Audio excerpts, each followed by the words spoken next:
And running, and it's another day.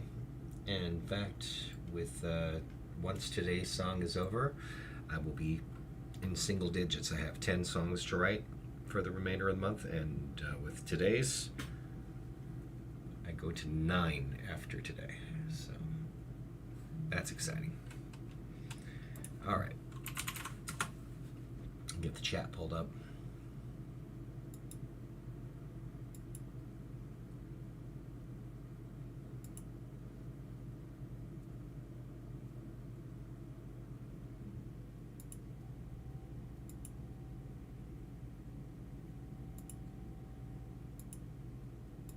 Chat.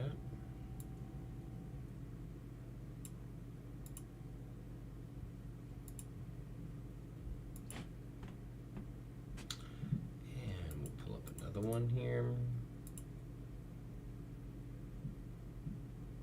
Got the Twitch chat as well.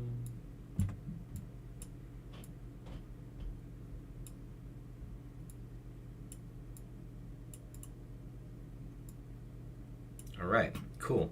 And I have, before starting the stream, I ended up making some changes to my plugins to make sure that they're functioning as they should. I was having issues with it the other day, so now today I should be able to go right into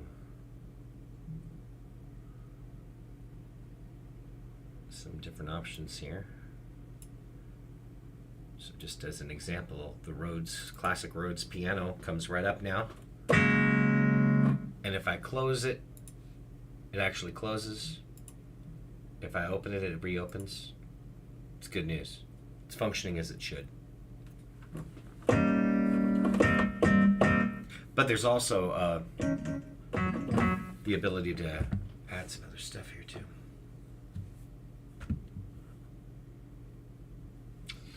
Specifically, one of the ones that I want to test out is one I forgot that I had called Fan. And so here's the Fan. Already a little bit of a difference with the chorus there. So maybe let's go with the tremolo.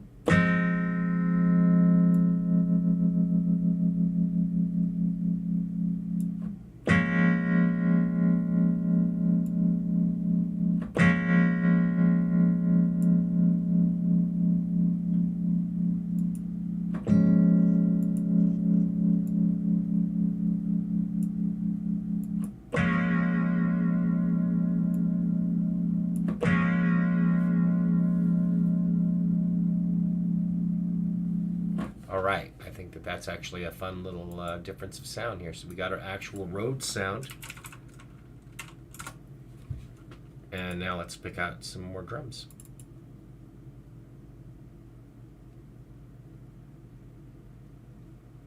I'm wondering if I can end up pick the drum sound from here, and maybe there's this thing that says grooves here, like there's blues shuffles and stuff like that I can potentially plug into the drums there that are part of Ableton's part of this. So like this that says Bolero, like this probably won't.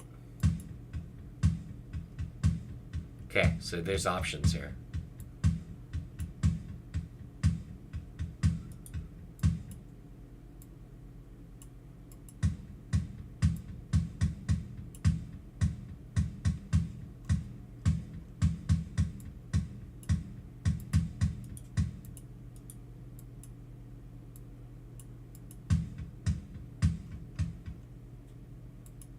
Well, it seems most of these are just more like single.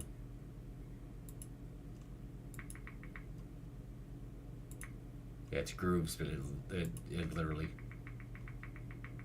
it's not full.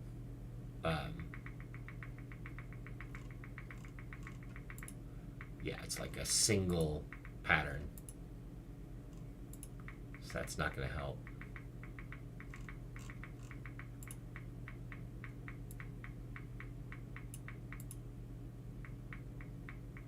Okay, yeah, that's not going to really do much good for me. All right, it was worth a shot. Because part of the fun on this was to be able to, I guess I could combine groups together to get sounds, but I'm not gonna get that in the weeds here. Let's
yeah, I like that.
Yeah, I like that.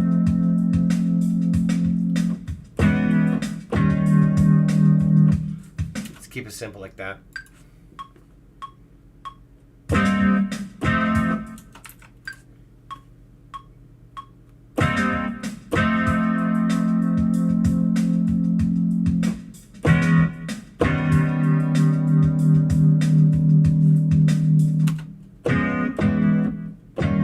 Yeah, that's what I wanted to do. I didn't hate what I did, it's just not what I was trying to do.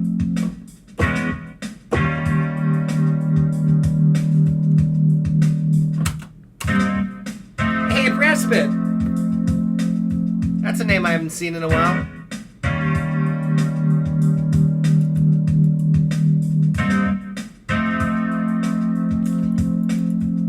Now I can see that first hit that I did needs to be a little more on the nose, a little more. Yeah, it needs to start right on time with the other.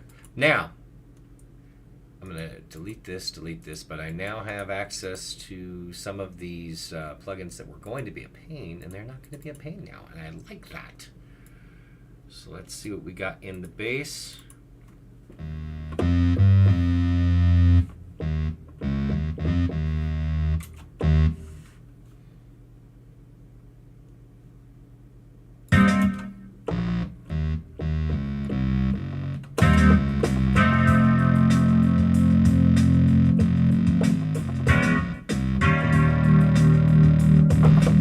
A little too buzzy, but I don't hate it. It's just not right for this. Actually, that was the other thing I was considering doing here. Was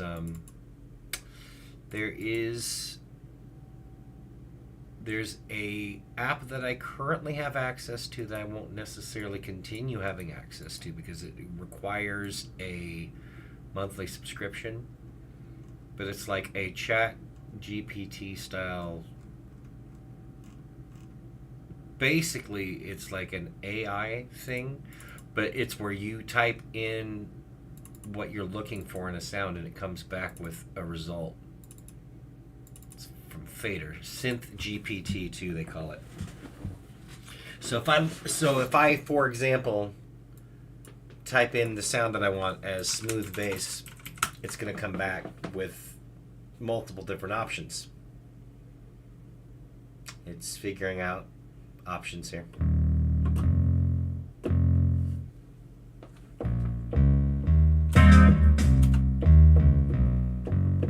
I like that. So how about the next one?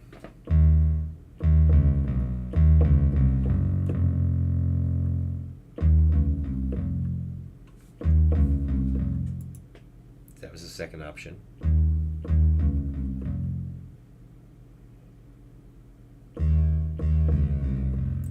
It's kind of smooth.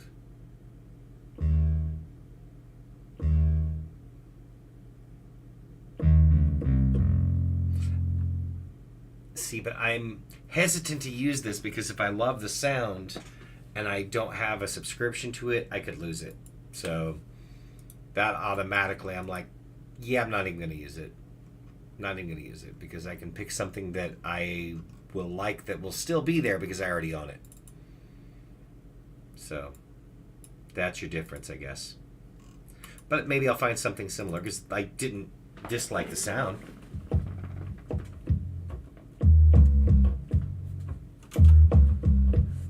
That's a little too kicky, I think, but we'll try it anyway.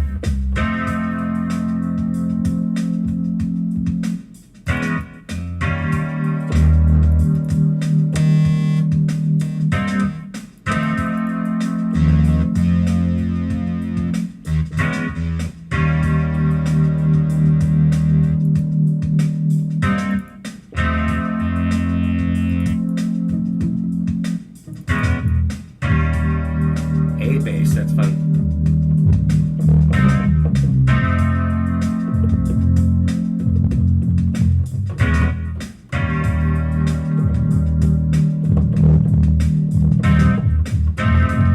Yeah.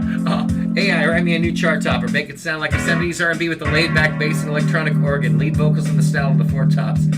Yeah, here's a graph chart of R&D costs over the past 70 years. Yeah, exactly. Exactly.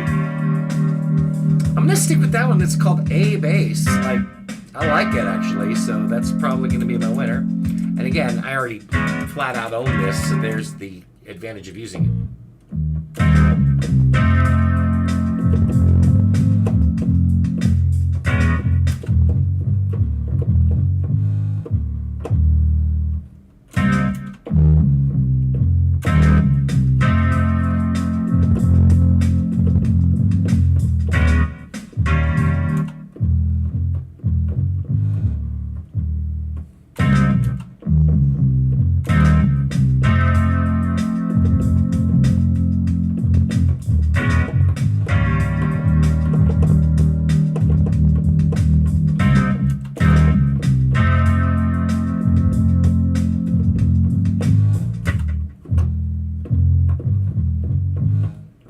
Okay.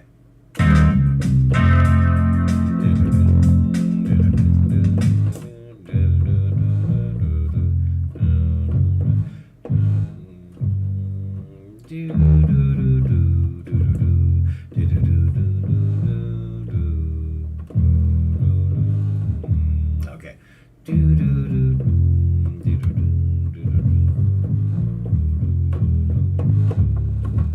Okay, I've almost got it here. Let's try this.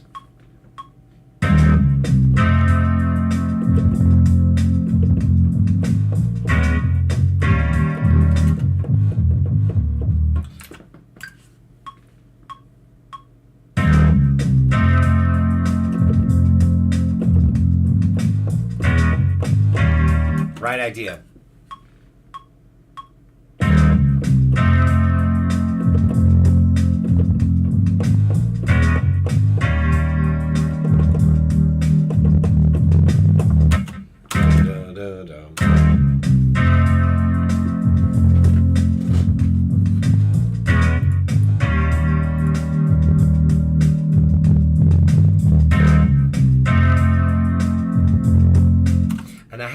another plugin that's available to me that I'm going to try to use here if I can remember where to find it. That's the problem, is you get so many of these. It's like, where am I going to find the thing that I'm looking for?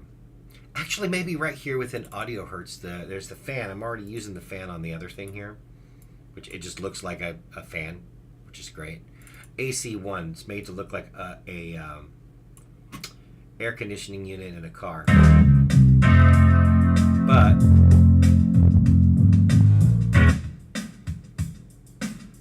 so I can pick a sound and make it quote unquote warm,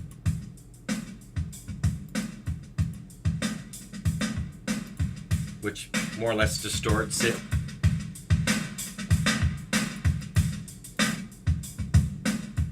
I like that sound, actually, the warm.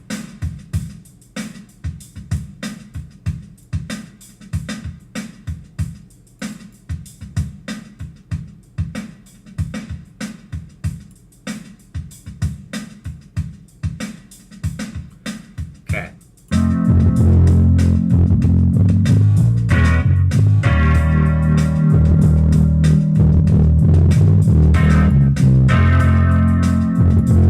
Go into the fan and maybe change some things.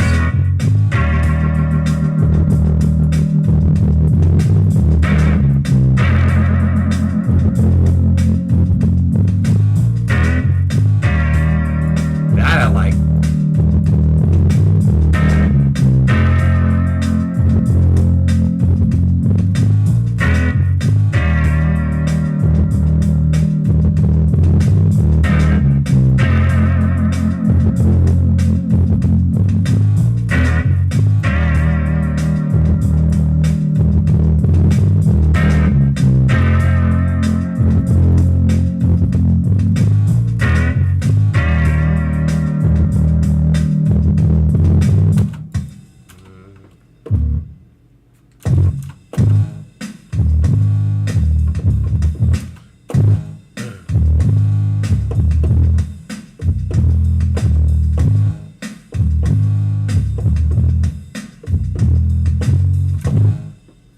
Do that.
That's almost more reggae though.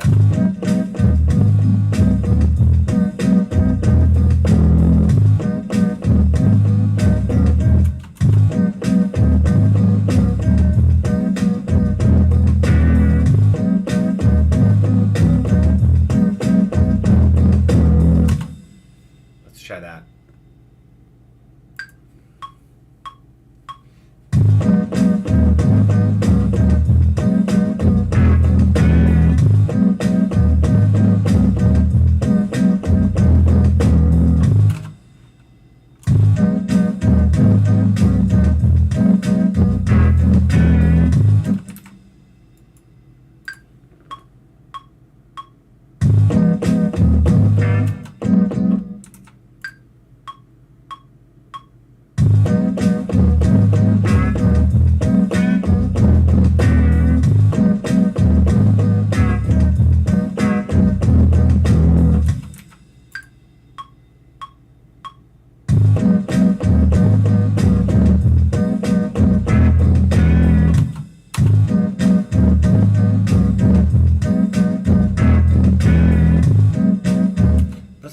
Actually, we'll do it twice through. I'm going to probably change the bass line to do the same.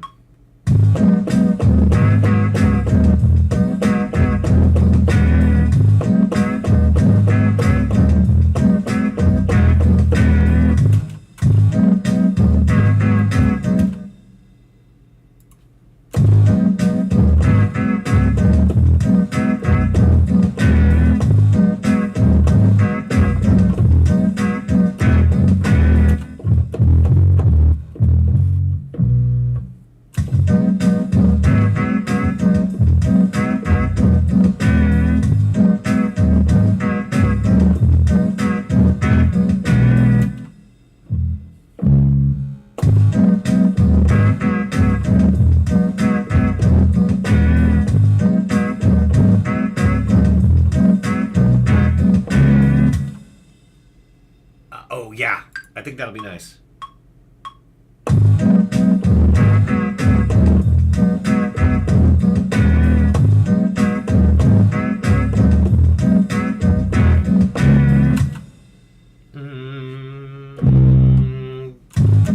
That'll be a nice ability to go.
Very close.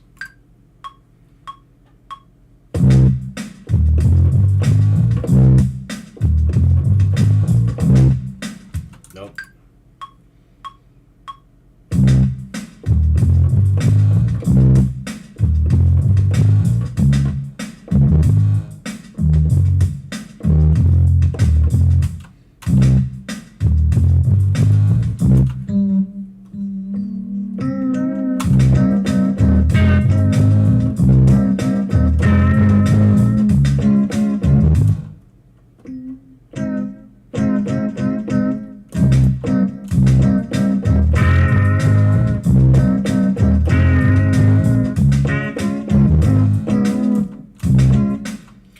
Tiston.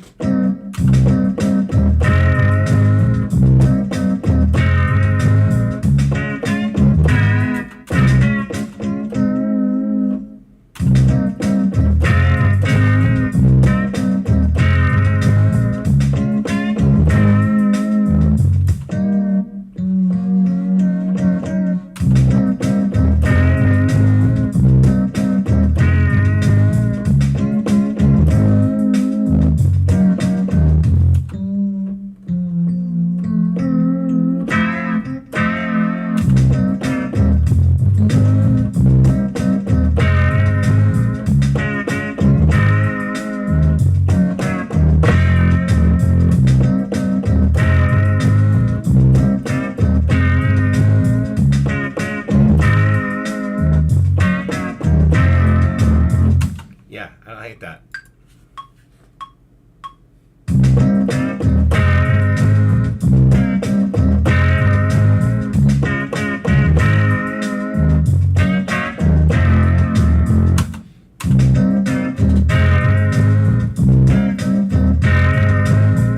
Unfortunately, you ended up missing the best song I probably done all month, but that's just luck of the draw sometimes. I don't know about today's yet, but last night's is hard to beat. Angiefish! Hey, my goodness gracious. Hello there, Angiefish. That's a name I also haven't seen in a while. Man, the gang's all here. Brasbit, I've known for years, like more from the streaming side. So we have Brasbit in the chat on the YouTube side. You have Tiston01 over on the YouTube side. And Angiefish.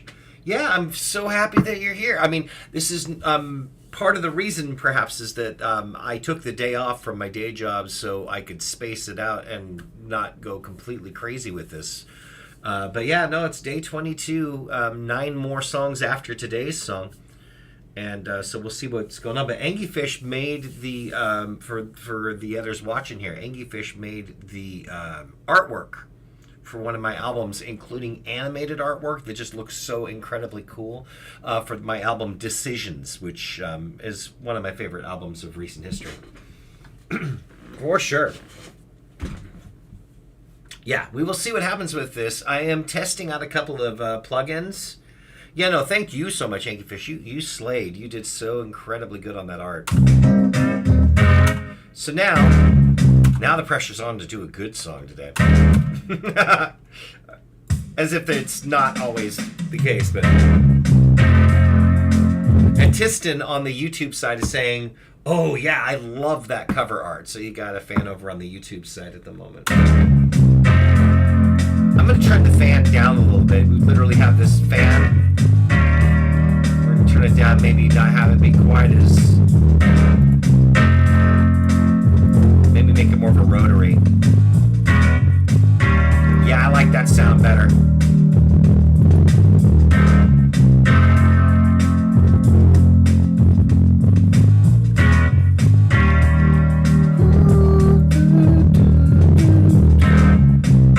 I like that. Yeah, that's a better sound. That's the verse. Then we get the pre-chorus.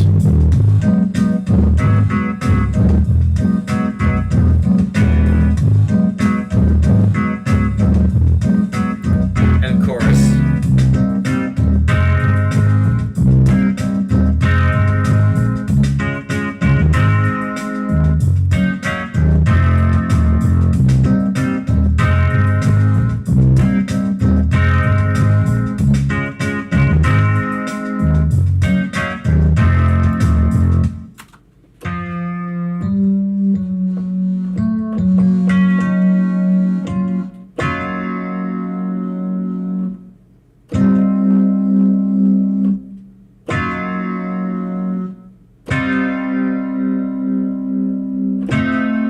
Okay, got it.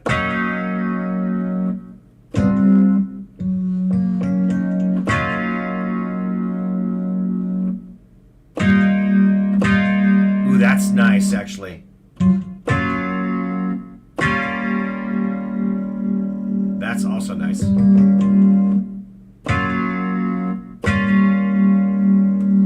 think that'll work nice as a bridge, actually.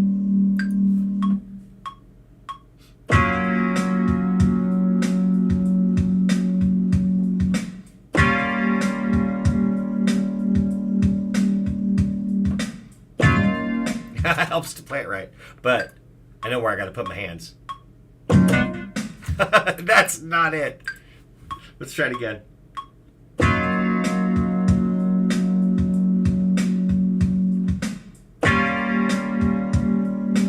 It is a handful of keys, though. I'm hitting like 5 notes there.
I think that'll be good if I can do that. Let's do something along those lines here.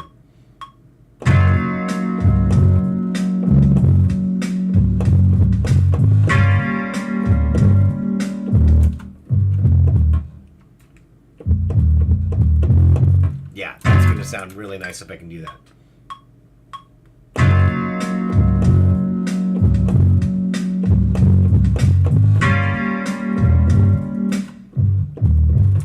There we go. Just gotta remember to go to that note.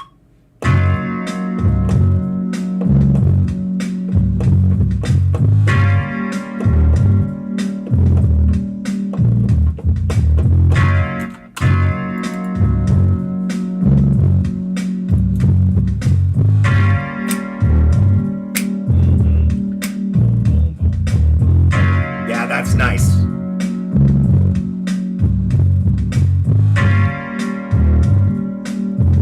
How's that go to the chorus, though?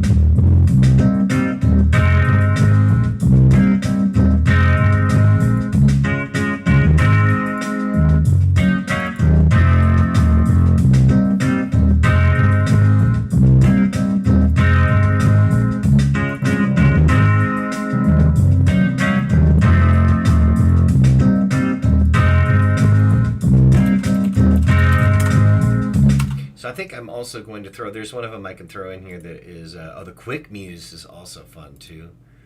But the Mangler, Unison Mangler on the Blue Ballad. So the choices of Mangle, Destroy, Bite, Expand, or Gain here. We're not going to mangle it that much. I think Destroy was the one I was liking though. Make it just sound a little more dirty, a little more bite.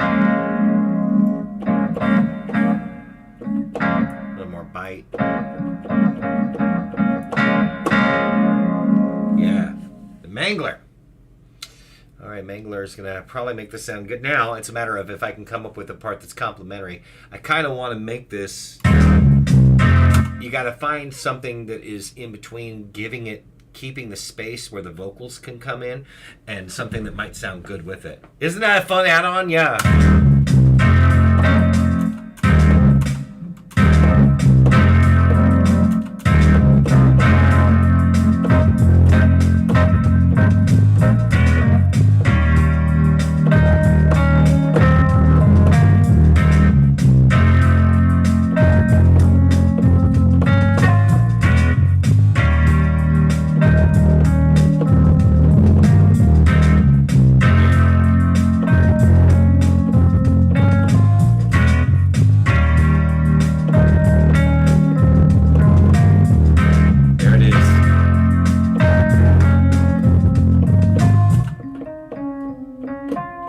Let's do that.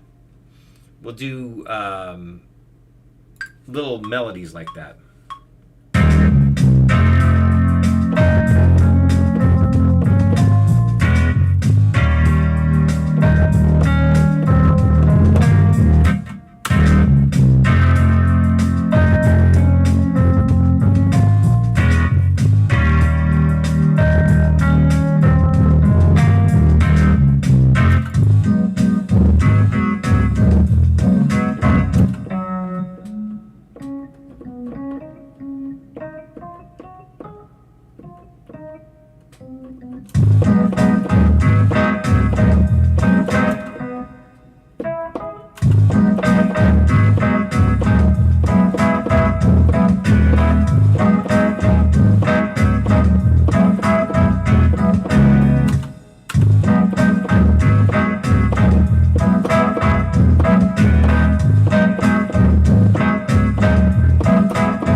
I like that.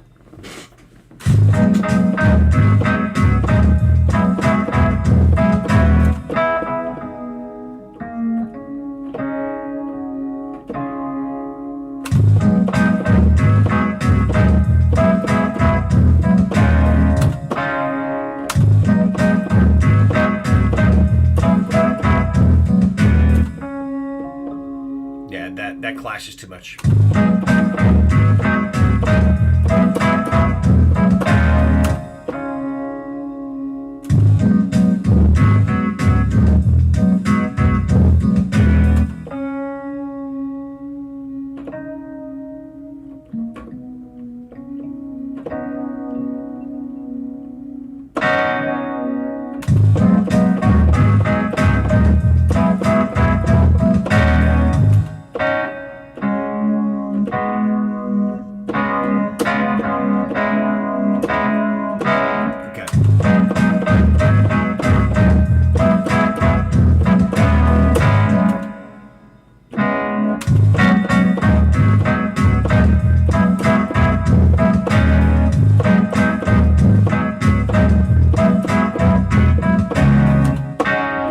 Sounds nice.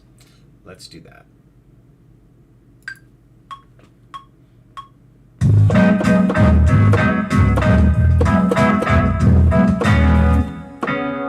Yeah, that was an accident, but it was a happy accident, so we're going to do it again.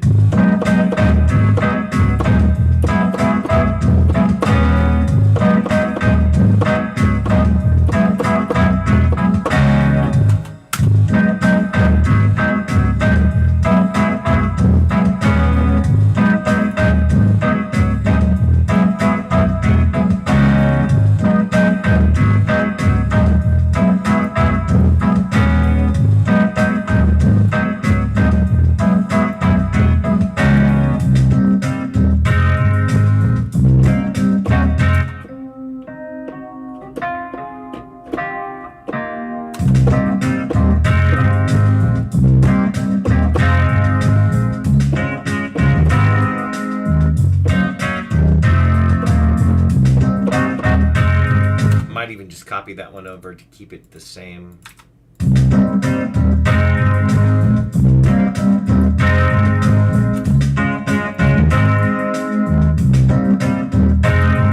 Now, as much as I like it.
Yeah, no, I found some good drums. Admittedly, I think it's gonna work good.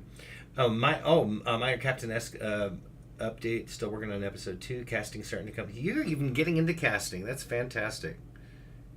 Yeah,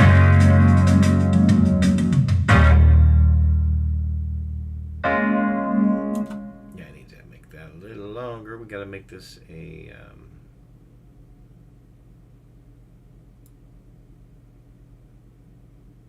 Go to 4 here.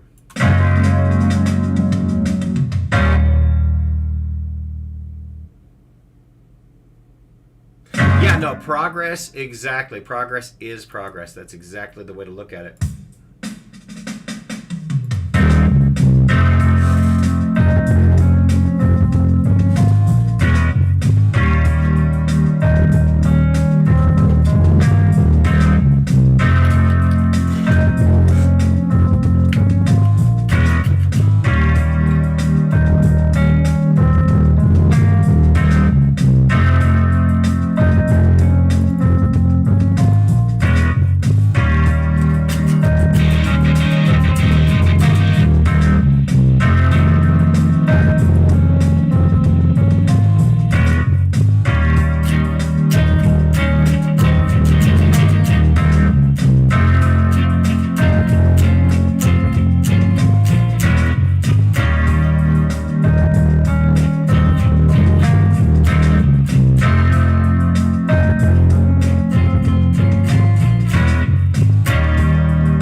Yeah, before you say I should be studying, I have an English exam tomorrow.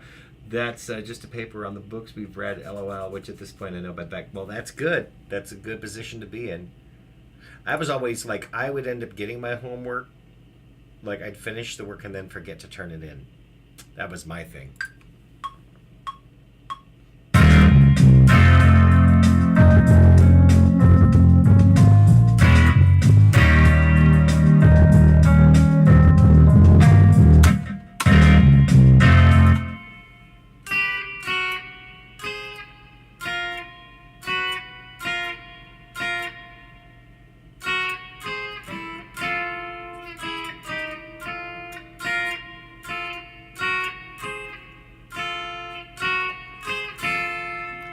I might do that the second time through.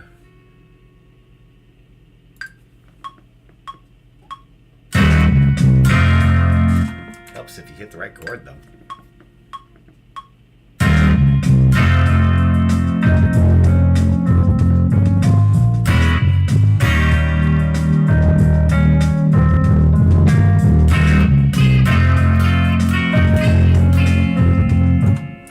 I think that'll sound cool if I do that.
textbook, use it for school specifically, but the poor thing is getting older by the day. Yeah, that makes sense.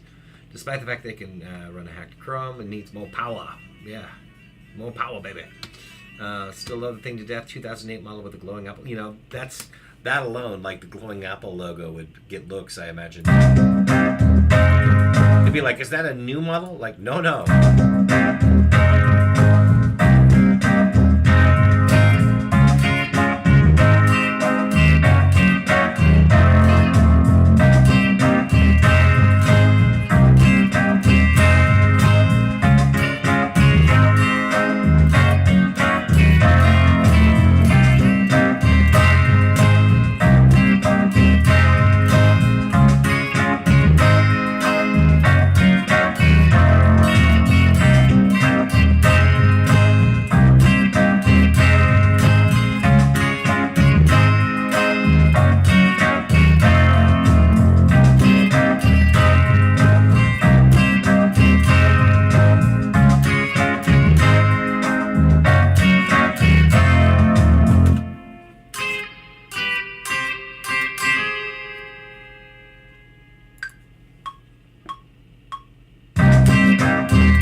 Yeah, that is a neat idea to record on a machine of the early YouTube era. Exactly. Planning on making a video about the current status of YouTube as a platform completely on it. Yeah, it'll give it a look.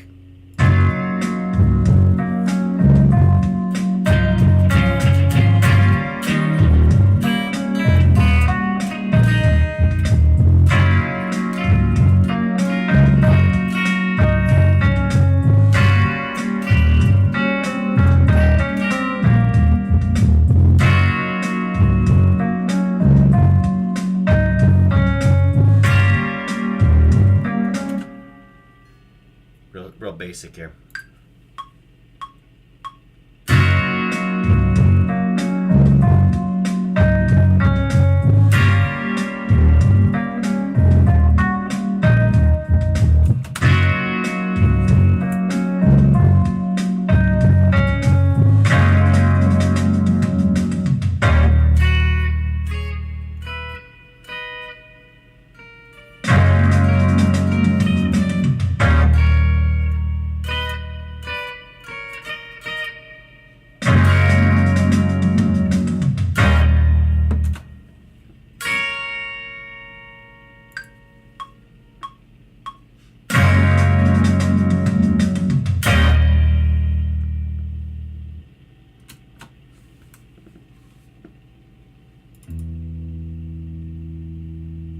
I think that's everything.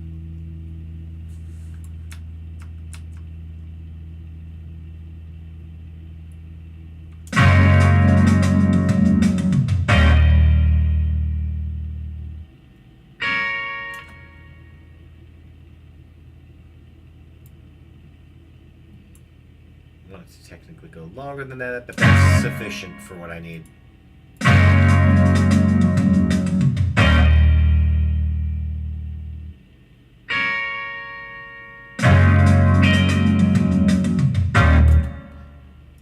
Just for the sake, in case something happens with it, I'm going to do it one more time.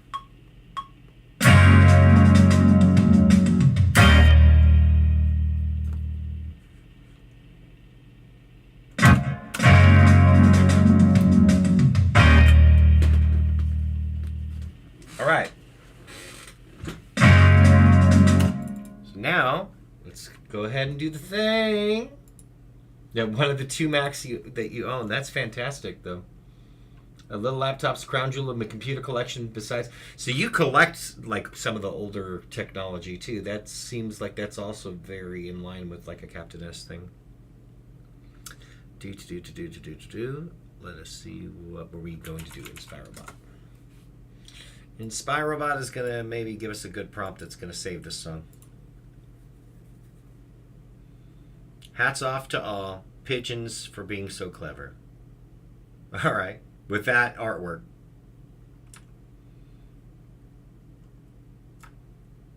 like hats off to all, but a special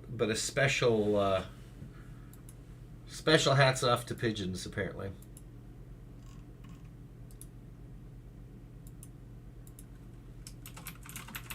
I think hats off is probably a perfectly acceptable title.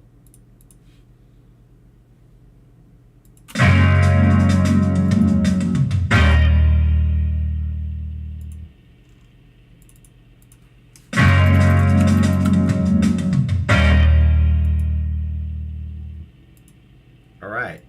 So now it is all about, first of all, zooming in on this and getting rid of these because they don't need to be there. Goodbye. All right, we're going to get a song structure up in here. Record, intro, verse.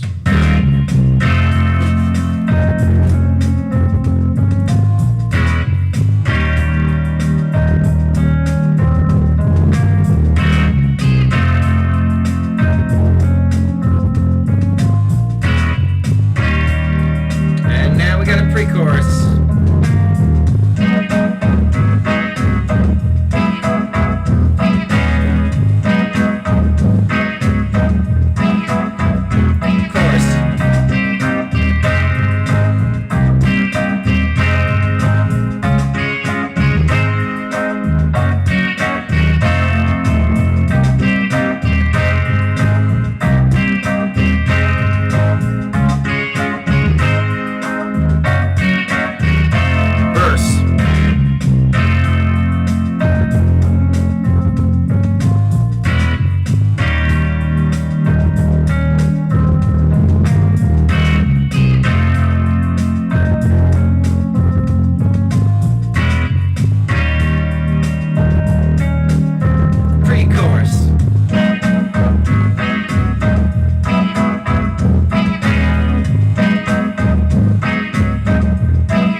All right.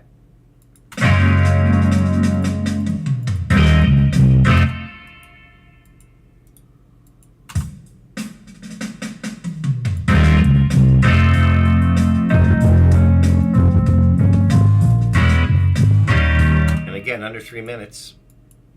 I clearly have a pattern that I've been doing with a lot of these, as far as the song structure has been intentionally very similar, where it's intro, verse, pre-chorus, chorus, verse, pre-chorus, chorus. I said bridge, but it's intro, verse, pre-chorus, chorus. Intro happens only just at the introduction. It's an intro. Verse, pre-chorus, chorus. Verse, pre-chorus, chorus. Bridge, double chorus, and ending. The overwhelming majority of the songs that I've made this month have followed that pattern.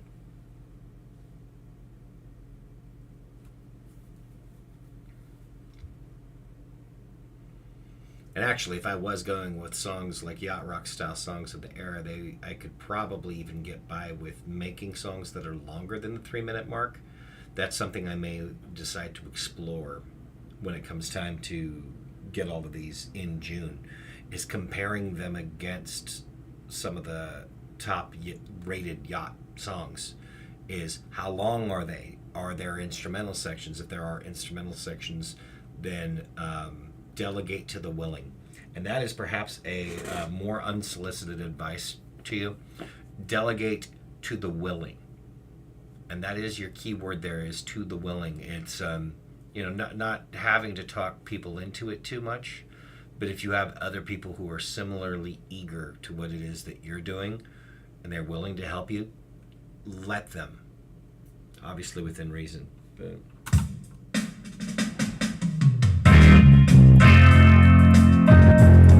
if it is genuinely a thing where they really want to help you and it's not banking favors for later. Because there's a difference. All right. Let's take a look.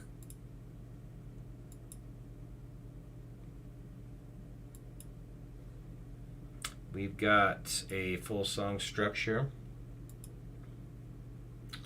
And let's take a look here. We got specifically go into the files that I just made here. I believe they'll be available, but I'm going to make sure first. Yep, Hats Off is the name of the song. And it's 95 beats per minute. And that's today's. I don't choose the backgrounds, they choose me. I've got one of those ones where it randomly changes. Normally once per day, but sometimes even more than once per day. All right, so yeah, Mandatory. The song from yesterday, Mandatory, might be, it's definitely making the album, but it's up there with like my 2 or 3 favorites that I've done. So there's that. Here's this. And the Rhodes and the Blue Ballad and the guitar. We're going to mute everything first. Mute it all. Drums first. Boom. Drums, drums, drums, drums. Let's do the drum thing. Make it sound pretty good, and I like that. Bass.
This might be a fun thing. What I may do here for the guitar, instead of doing the reverb here, there's the quick muse. So this is a really fun thing where I can choose presets or hit random.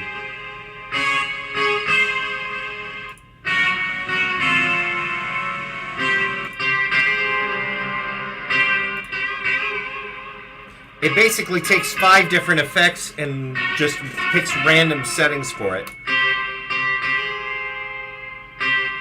I like that one.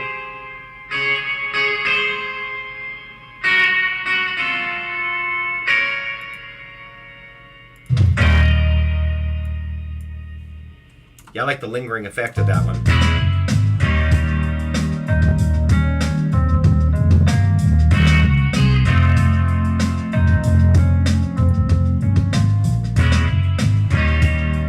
That's nice.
Thank you so much. But yeah, no, and that's the beauty of that specific thing on Quick Muse is, again, it just takes all of these. If I turn one of them off, you're going to hear a difference. So if I solo this, like, let's mute that, but let's solo this guitar where all you hear is the guitar.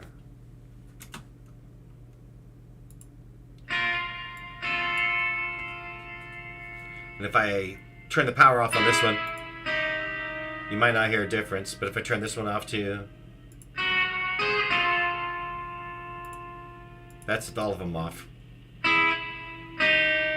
And we add this one back.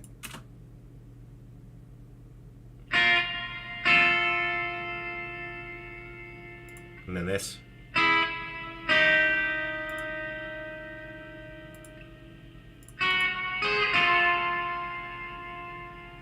You get these like overtones and yeah. Detective vibes, yeah. I can imagine.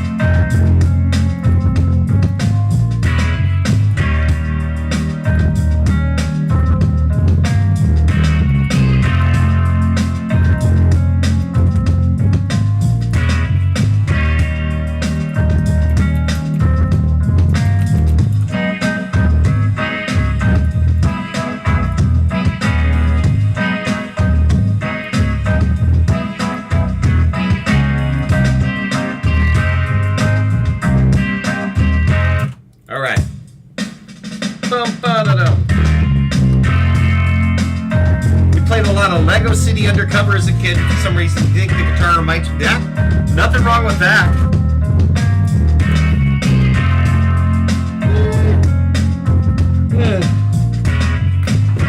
So I guess that's going to be verse 1. Here's your pre-chorus.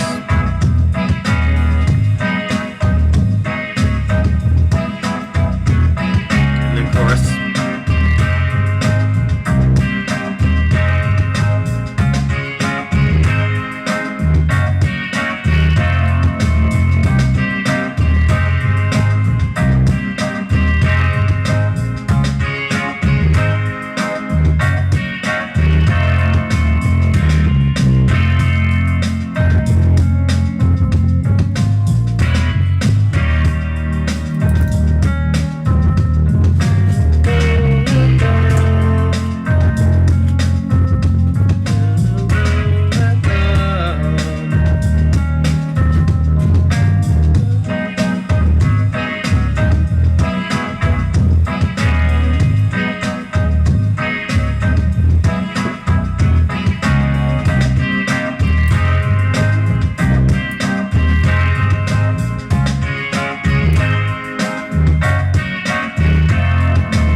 Did I spend much time with Windows 95 when I was younger? Yes. In fact, I have an interesting potential story on that. Why did I learn Windows 95? Well, it was a job that I had in late 95, early 96. I was just freshly married. Moved down to Klamath Falls, Oregon, my wife and I both worked briefly for a company called Sykes, and it was Disney Interactive. If anyone had called me, if I had gotten phone calls, they were expecting us to be bombarded with calls. This was Disney Interactive. It was Disney software, where if people were having troubleshooting problems getting their software to run, their Disney software to run, I was one of the people that was potentially going to be there to answer people's questions and to help them through it. So I had like these tech documents and everything was like, not that I knew that much, but like we were encouraged to kind of learn how the software worked and everything. I got really good at doing 1516 puzzles. Like, where you move the number and everything, because they had like a Toy Story screensaver thing, but where you could move 1516 puzzles that were made up of like hundreds of pieces. I spent most of my time twiddling my thumbs, waiting to be bombarded with calls. I got 3 calls on Christmas Day that year, and the rest of the time I mostly played solitaire and like the Disney 1516 puzzle game. Yeah, that was just a seasonal job, because the amount of phone calls for help that they expected was nowhere near what they actually had. So, yeah, definitely spent some time with it, but I literally worked a seasonal job where I was there to answer other people's questions about the software. So, there you go. That's... And I still have, and I remember like in the training, like they, even though we were not officially Disney employees, the thought was that people might still ask us who the 7 dwarfs were and everything, and that we needed to be prepared to answer that. And they broke it down for us, like where it was like there was the emotions. It was happy, grumpy, and happy and grumpy. And there's like the S's, sleazy and sleazy. I said sleazy, but sneezy and sleepy. Doc is in there. Yeah, ask, because if you remember the old wallpaper with the blurry Windows logo that said Windows 95, sure. Yeah, that sounds about right. Came with 95 Plus. Sounds about right. I even operated the infamous Windows ME Millennium Edition, which was like a glorified version of 98. I didn't personally have many problems with it, but it did crash a fair amount. So, like, the people that say that Windows ME crashed a bit yeah, it did. In my experience, it absolutely did. You got to keep in mind, this monitor that's right here is for Commodore 64.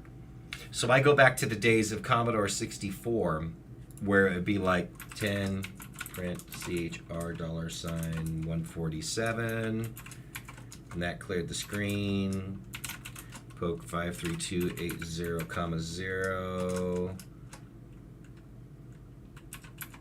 Poke 53281, 0. Run.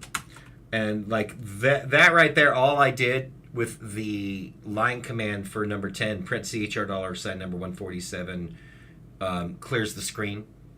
And then those 2 poke commands right there make the screen black.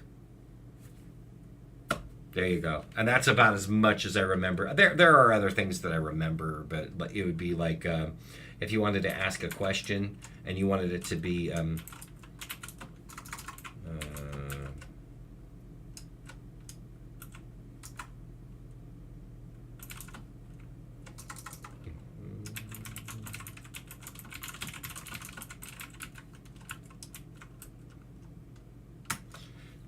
it did. It ran a version of BASIC. So like that one right there, 40 input, what would you like to know? $. If I had an A there, it would be expecting a number as the answer. But because I have the $sign right there, it is expecting a text answer. There you go. That's the sort of thing. But yeah, it did in fact run basic. Let's see what we got.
One more line for the chorus.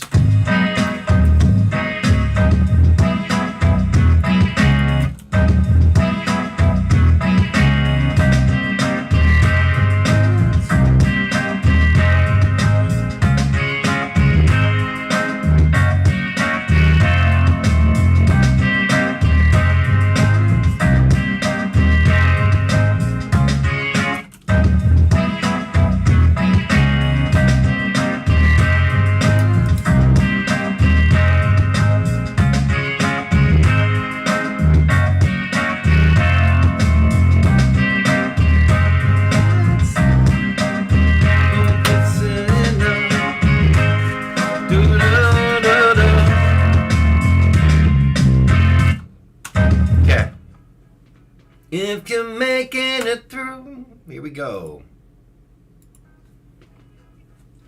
If you're making it through, hats off to you, I wish you luck. Maintain a positive view, hats off to you, hope it's enough.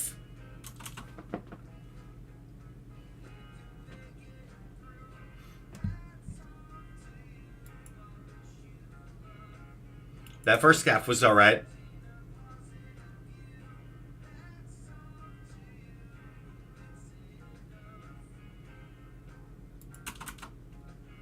Let's do that.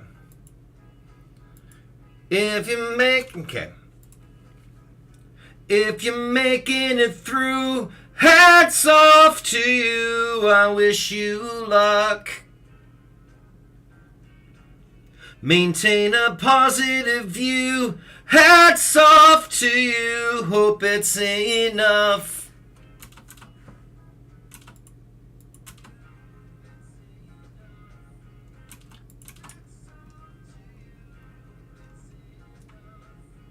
The first time I was okay, the second time I don't like.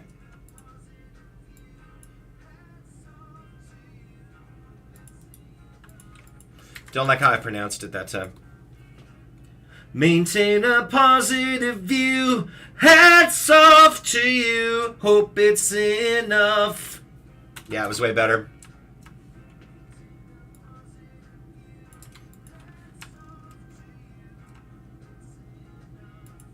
Yeah, I'm not mad at this thus far. Don't know if it's album worthy or not, but I don't hate it.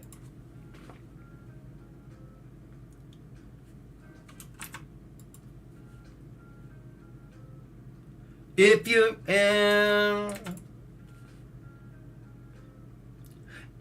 making it through, hats off to you. I wish you luck. Maintain a positive view. Let's do better. If you're making it through, hats off to you. I wish you luck. Maintain a positive view. Hats off to you. Hope it's enough. If you're making it through, hats off to you. I wish you luck.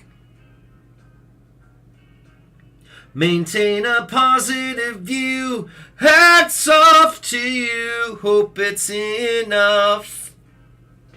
All right, there we go.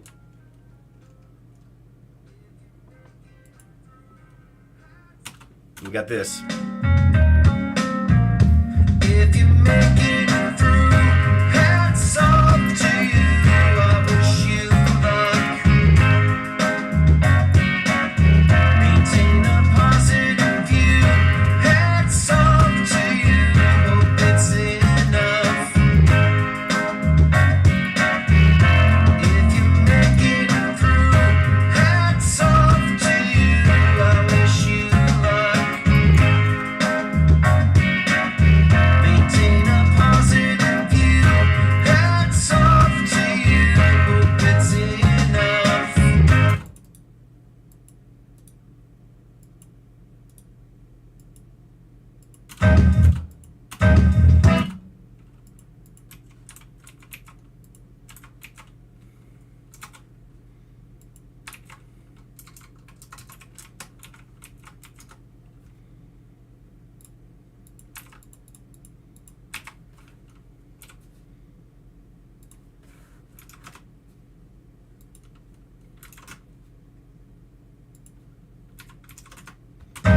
All right. If you're making it through, hats off. Let's do that first. If you're making it through, hats off to you. I wish you luck. A little better. If you're making it through, that would be really nice. If you're making it through, hats off to you. I wish you luck. Maintain a positive view. If you're making it through, hats off to you. I wish you luck. Maintain a positive view.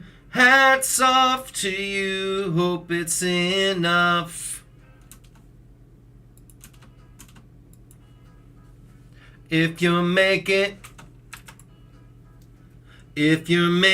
it through, hats off to you. I wish you luck. Maintain a positive view. Hats off to you. Hope it's enough.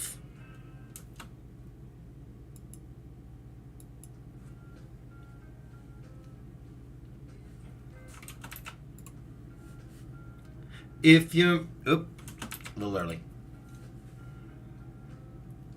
If you're making it through, hats off to you. I wish you luck. Maintain a positive view. Hats off to you. Hope it's enough. If you're making it through, hats off to you, I wish you luck. Maintain a positive view, hats off to you, hope it's enough.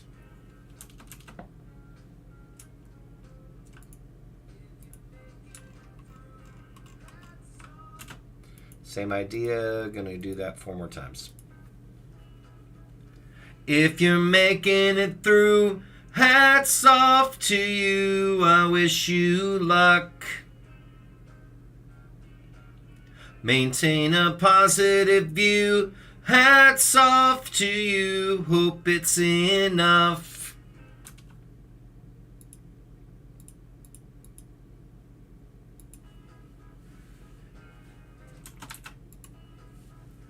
If you're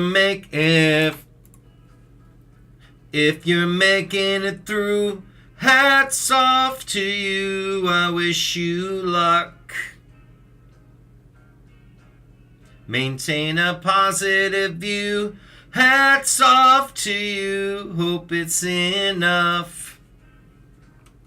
Very close. Let's do it again. If you're making it through, hats off to you, I wish you luck. Maintain a positive view, hats off to you, hope it's enough. If you're making it through, hats off to you, I wish you luck. Maintain a positive view, hats off to you, hope it's enough.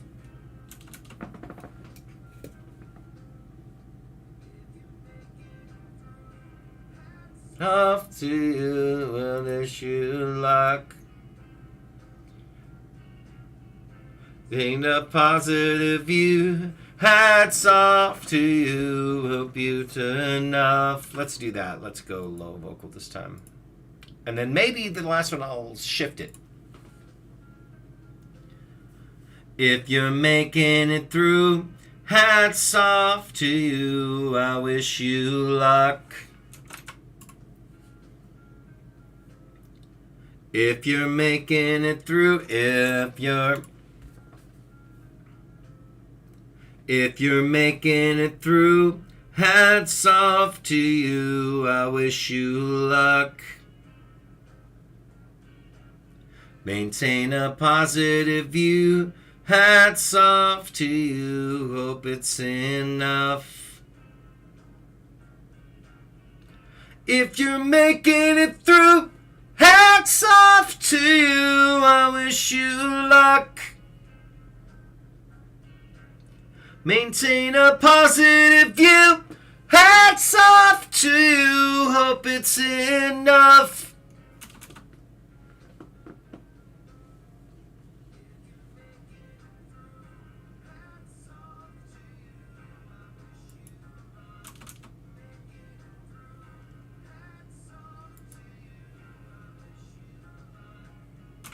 That works. Let's do it again. If you're making it through, hats off to you, I wish you luck. Maintain a positive view, hats off to you, hope it's enough. If you're making it through, hats off to you, I wish you luck. Maintain a positive view, hats off to you, hope it's enough.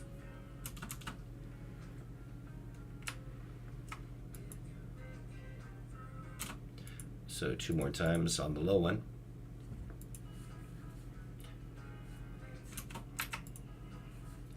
If you're making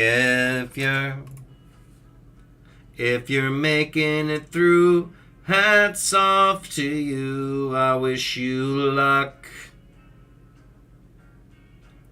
Maintain a positive view, Hats off to you, hope it's enough.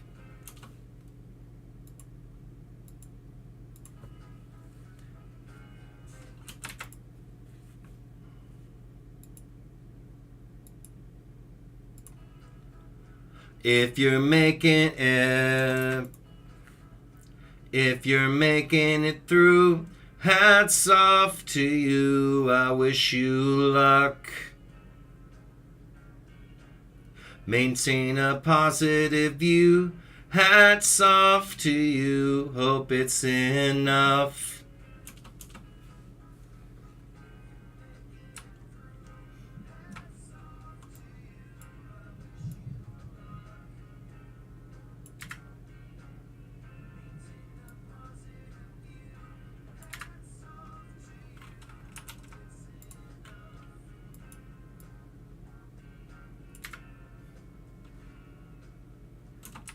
So once again with the acapellas. Let's bring them up. If you're making it through, hats off to you, I wish you luck. Maintain a positive view, hats off to you, hope it's enough. If you're making it through, hats off to you, I wish you luck. Maintain a positive view, hats off to you, hope it's enough. You luck. Maintain a positive view, luck.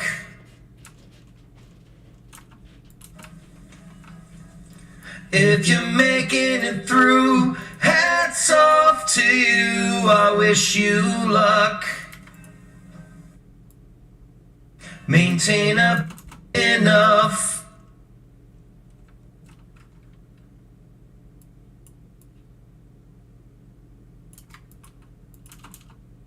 If you're making it through, hats off to you, I wish you luck. And now with the music. If you're making it through, hats off to you, I wish you luck. Maintain a positive view, hats off to you, hope it's enough. I think that's a good start, like for something that started as a silly little prompt here. Thank you guys. But yeah, hats off to all pigeons for being so clever. So like an especial shout out to pigeons.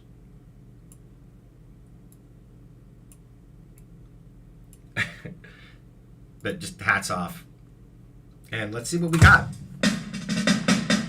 What am I gonna do with the verses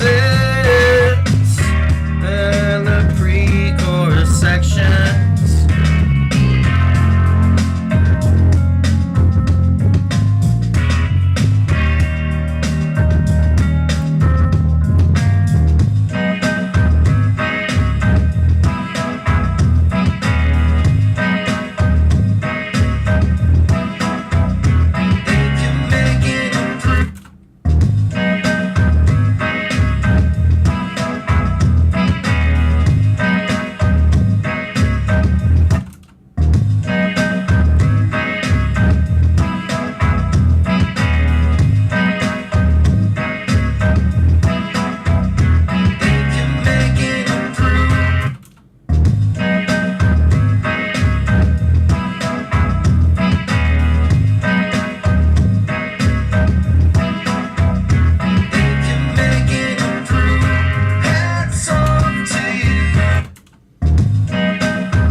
And then let's do it right here.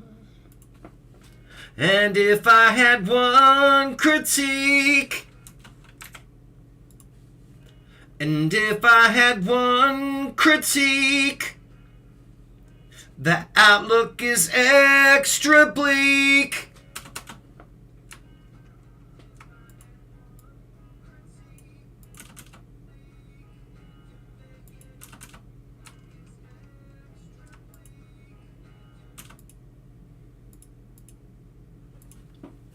And if I had one, and if I had one critique, and if I had one, and if I had one critique, the outlook is extra bleak.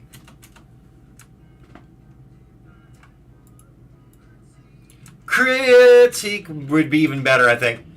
Critique. I'm going to do that where I rise.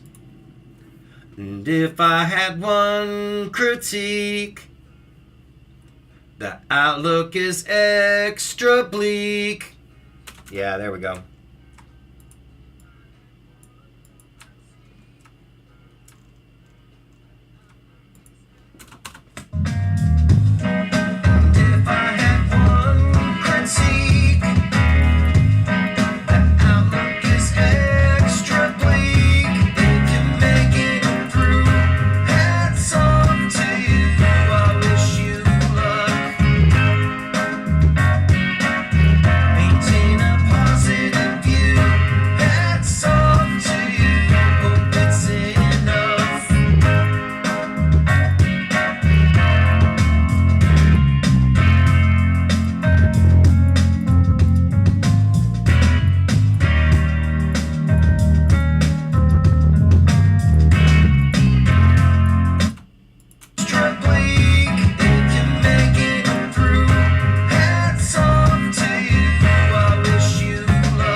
All right, here we go.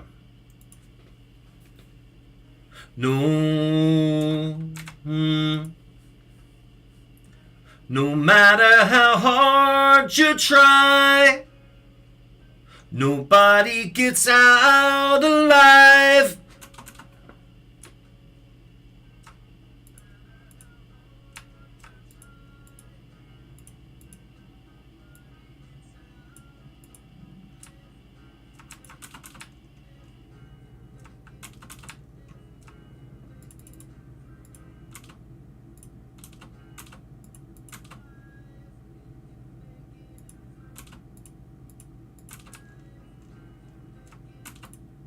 Let's do this here.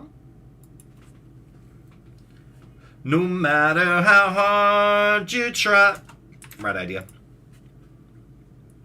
No matter how... No. If I can start with a no, that'd be nice. No matter how hard you try, nobody gets out alive.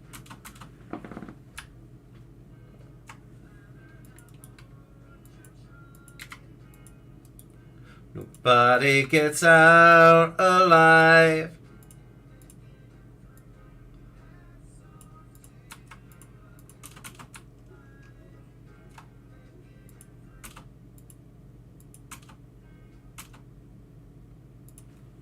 No matter how hard, no.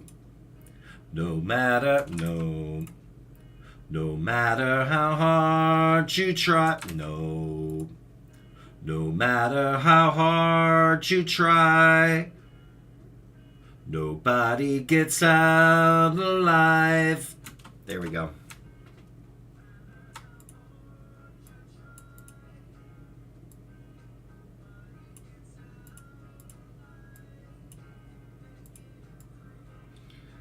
I like the twist where the keyboards, yeah, it does sound suspenseful, but it sounds like hopeless, and then we get into this, like, no matter how hard you try, nobody gets out alive. Flip. You're making it through. Hats off to you. I wish you luck. It goes from pretty damn pessimistic in the pre-chorus to pretty damn optimistic, but like still pessimistic, but like, you know, dude, if you're getting through this, then kudos.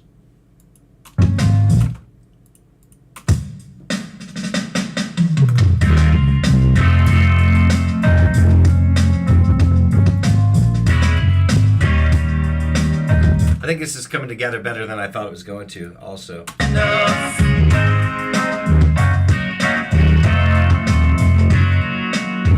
I want something for the bridge here.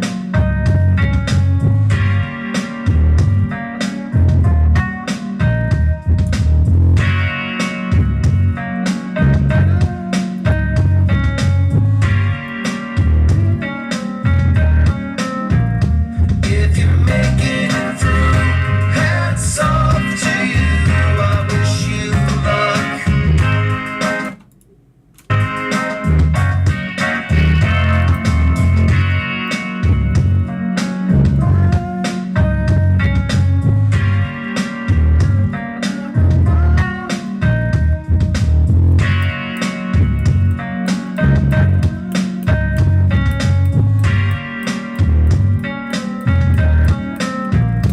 If you're making it through.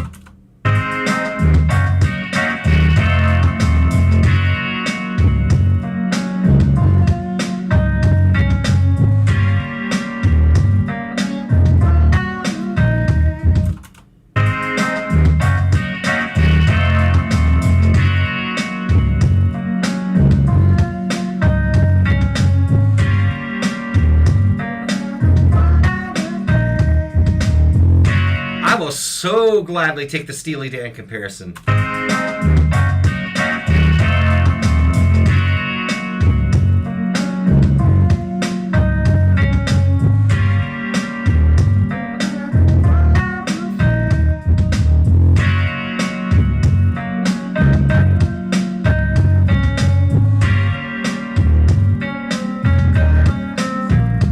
If you make it.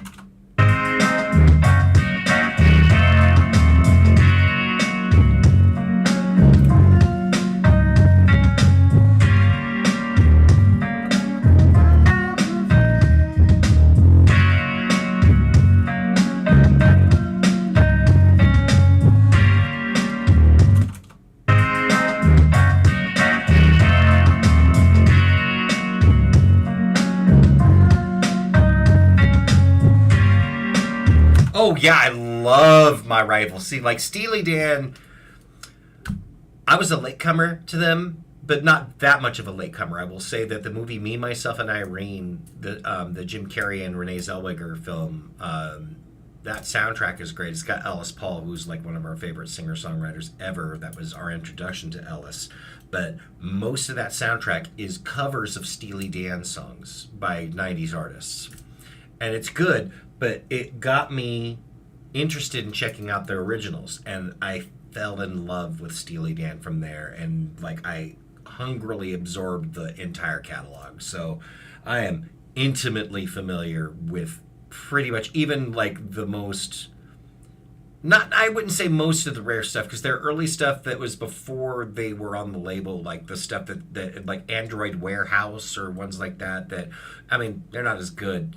But like those ones that get repackaged by Joe Blow and whatever record company, like outside of that.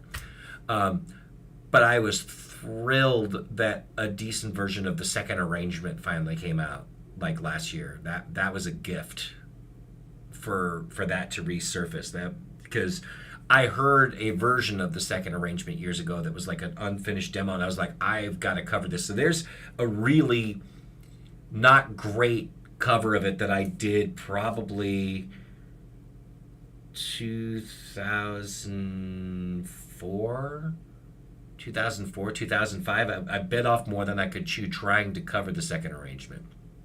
It's not a good cover, but it was a valiant attempt. So yeah, no, love Steely Dan. So it makes sense that, you know, with the yacht rock thing. So I will gladly take the comparisons, and I can hear what you're talking about with saying that it sounds like My Rival.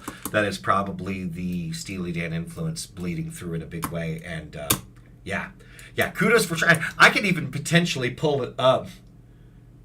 I may have it on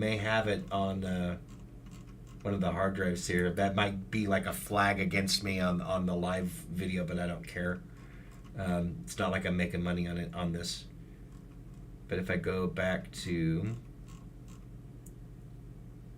it would be in my backup folders, though. It'd definitely be one of my. I don't think I ever even put that on a website.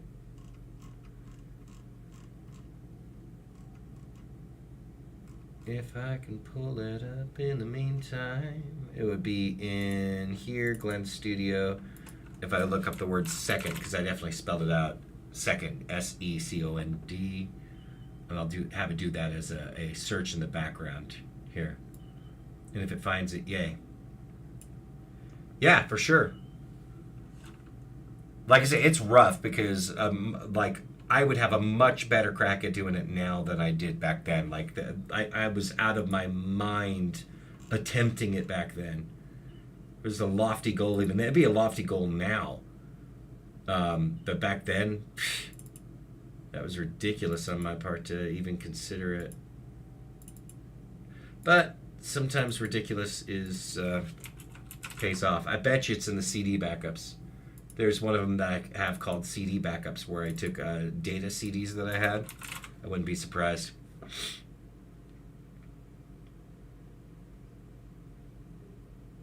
So we're looking there too. I'm going to probably find it in that. There's the actual version of Steely Dan's second arrangement that I found somewhere. Yeah, lost and be found. Yeah. No, the version of it that I had was about 5 minutes and 44 seconds long from the look of it. 5:42 actually, of the original Steely Dan one. But the fact that I found the MP3s of that tells me probably about the era that I would have been. Let's see. Great Mime second helping, second half of verse, Uncle D second night, second try. There's literally, like, that looks like that's a song called Second Try that I don't remember writing. Okay, that's just the second arrangement old right there. I want to open that in a new folder. Or a new window. Rough Mix. I think I just found it. Get a load of this. 1. Yep. 2. This is going to be terrible.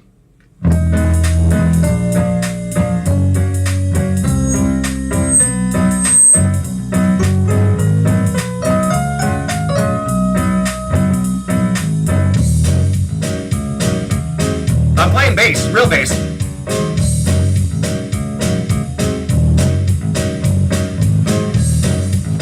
That drum thing.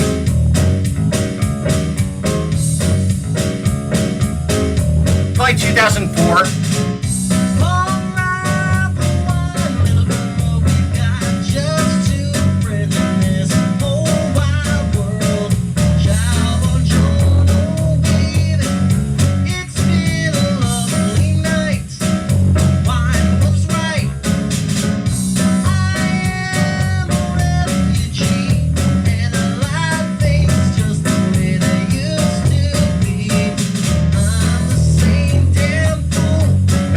Glad you're digging it.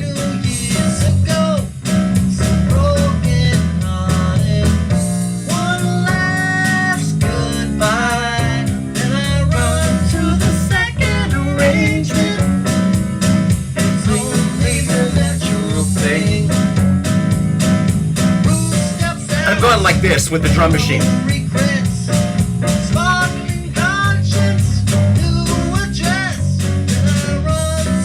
why it's so sloppy. Because I'm going.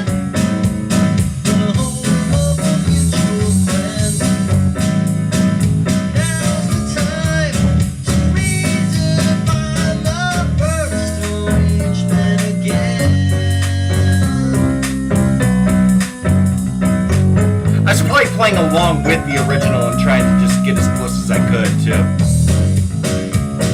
Anyway.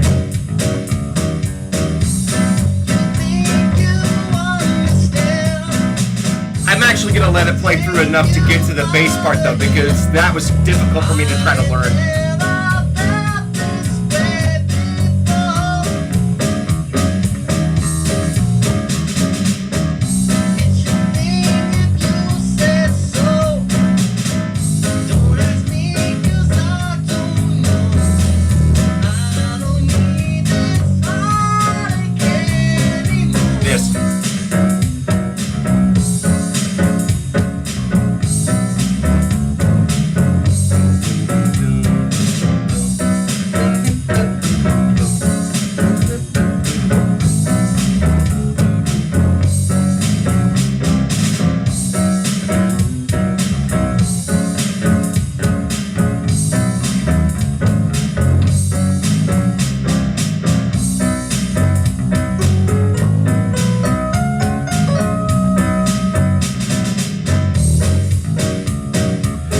Not bad.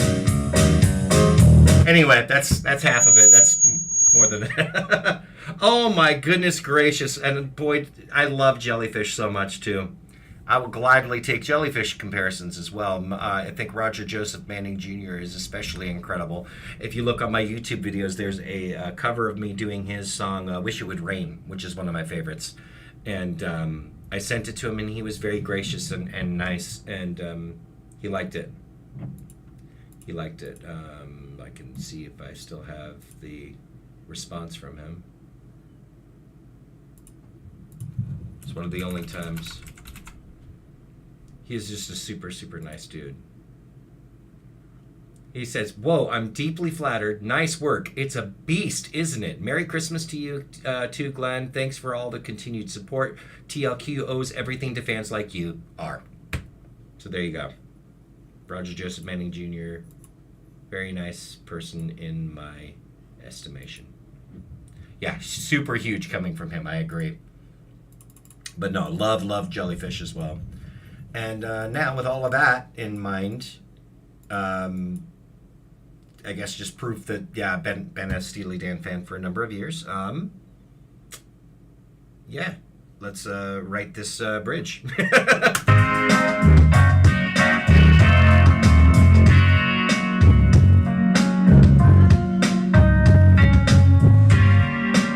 Now I really hear, like, having just heard, like, that cover of the Steely Dan bit right there, I'm absolutely hearing what you're talking about with this sounding like My Rival.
Totally gonna follow that melody that I've already set up.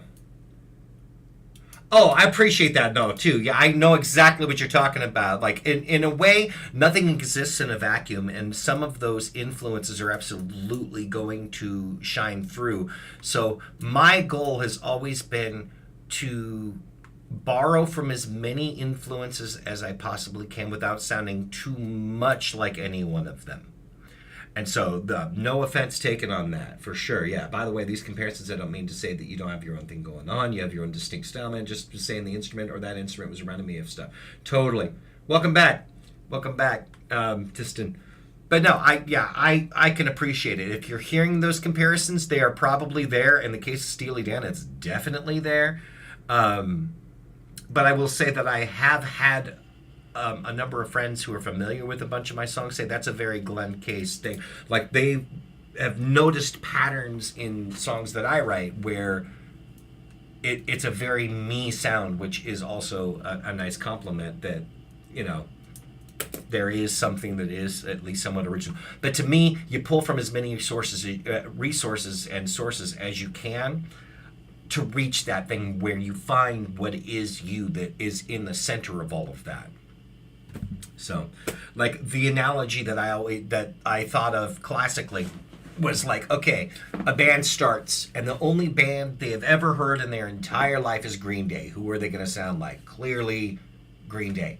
Like, it's a given. It's going to be the single soul influence that they have.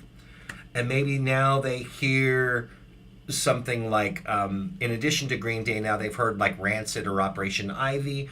Probably still going to be like pop punkish, maybe a little bit of a ska influence, or like the Clash. Like the Clash, all bets are off a little bit because the Clash did so many different things. Okay, but now take that same band, those same influences, and all of a sudden they dig Frank Sinatra. All bets are off now because you have two genres that are so completely different, but they're digging Green Day and Frank Sinatra. If they're meeting somewhere in the middle of that, wow. What's going to come out of that? Especially if it's like different. I love the Clash too. But I was a latecomer to the Clash as well. I didn't understand what the big deal was with the Clash until I heard the album London Calling. And I'm like, okay, I get it now. London Calling is just a masterpiece from start to finish. So incredibly good. Unique vocal style and hear the distinct... yeah, no, that's cool. I'll dig it. I dig it, and I thank you. The comparisons are nice. Especially when you're comparing me to things that I like. That's a plus. Beats the alternative. I'm going to follow the melody with this lyric. Here we go.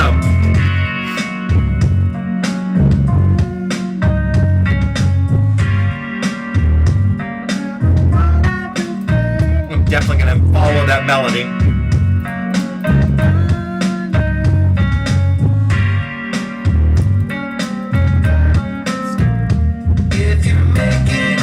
Oh, I may have to do that on a separate vocal because if I'm following that melody, there's a bleed through where the chorus vocal is going to be stepping on the other. I try to avoid doing that, but I think I need to have a separate bridge vocal with the same settings as my lead vocal, but it needs to be on its own distinct track so it doesn't step on the lead vocal, like it doesn't cut off the lead vocal that's going to overlap with it.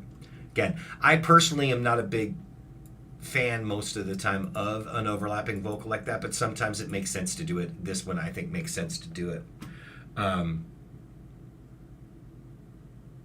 Yeah, unironically, I also would be very interested in hearing, but especially if it's all of Frank Sinatra's catalog. Like they've hungrily consumed all of Frank's catalog, and they've hungrily consumed all of Green Day's catalog. Where does that meet in the middle? Lyrically, musically, are they doing like a pop punk Green Day style thing, but they've got like Sinatra style arrangements of strings going along with it? Could be something really cool. But that's just that analogy. It's like in each new thing that you open yourself up to, like, get you closer to that, I think. Where it's like, okay, I'm not intentionally trying to be different for the sake of being different, but you're pulling from those influences that you genuinely care about, and it's like another tool in the toolbox.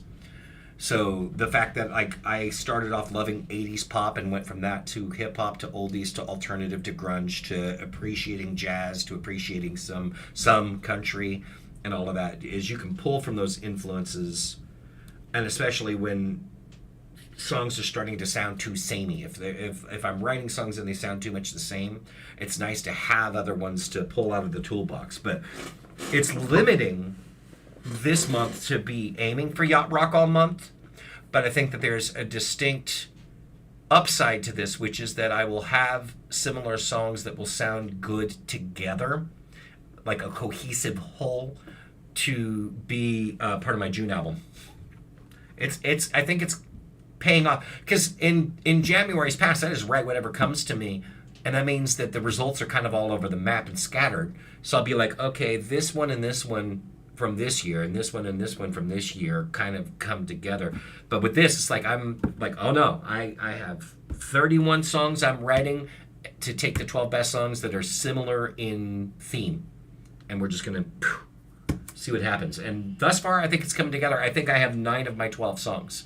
I don't know that today's is one of them yet for sure, but we'll see. But I like it enough. Yeah, it's Sailing, also What a Fool's Believes are both yacht rock. You better believe there's a gulf in between those two. If you listen to the guys that made the term yacht rock, they themselves even say that Christopher Cross, by their metrics, defies the characterization of what yacht rock is and still somehow nails it. Despite not at all, like, there are so many things going against him, and yet he still is there. And part of that is also a love for Steely Dan, to the point where I've heard a couple of the interviews in recent history where one of the reasons that he went with the producer that he went with is because he knew one of the guys that had played a major solo on a Steely Dan album. And it's like, I love that guy. I love the solo. If you can get him to play on my song, you're in. And it wasn't Graydon. It wasn't Jay Graydon. It was like, if I look at the song, I think it's I Really Don't Know by Christopher Cross. I think whoever played the I think it may be the guy who played the solo on like Kid Charlemagne. Oh yeah, no, according to the guys that made the term yacht rock, no, Daryl Hall and John Oates are yacht pretty much the whole time, with like 2 exceptions on the list. Kiss on My List barely makes the boat, and Time's Up, Alone Tonight, makes the boat barely. Everything else, yacht. Similar, because what you have is Philly soul. Like, they're coming at similar influences, but coming out with that Philadelphia soul sound that's not really yacht rock. So I think Sarah Smile, I think they gave that a pretty, like, it was close to the boat, but it's not on it. Yeah, exactly. It's a different sound than the California sound. Exactly. So if we look at Hall & Oates, Sarah Smile is a 32 out of 100. So that is very yacht. It's an amazing song. It's one of my favorites by Daryl Hall and John Oates. But yeah, it is smooth. It is smooth for sure. But if you think about it, in the yacht rock comedy series too, you have Daryl Hall and John Oates as kind of like the outsiders, the bad guys that are kind of being, like, especially John Oates being a bully towards McDonald and Loggins. But they eventually reach it. Yeah, and you're right. Michael McDonald borrowing from Southern Church Style, and Hall borrowed from Philly Duo. Precisely it, too. Yep, that's exactly it. All right, here we go. I really am going to write this bridge.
Yeah, and I got to make sure that I do this on the track that is not going to...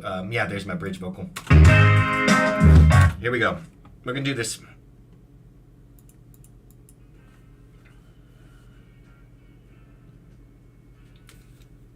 And it's an ugly fact, no matter what I do think. I'm going to do a little better.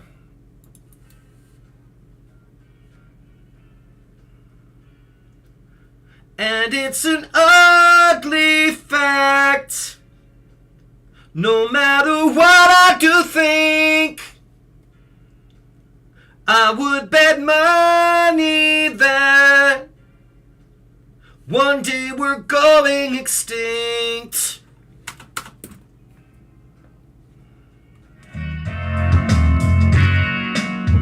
And it's you're saying unrelated but cool. Some guy made a Wii menu in Roblox and it connects to a bunch of games on the platform.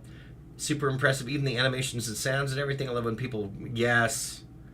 Yeah, no, it's amazing like what creativity can come out of that sort of stuff too. That's pretty wild, for sure. I would bet money that, and it's an ugly fact. No matter what I do think, we're gonna do that. I think.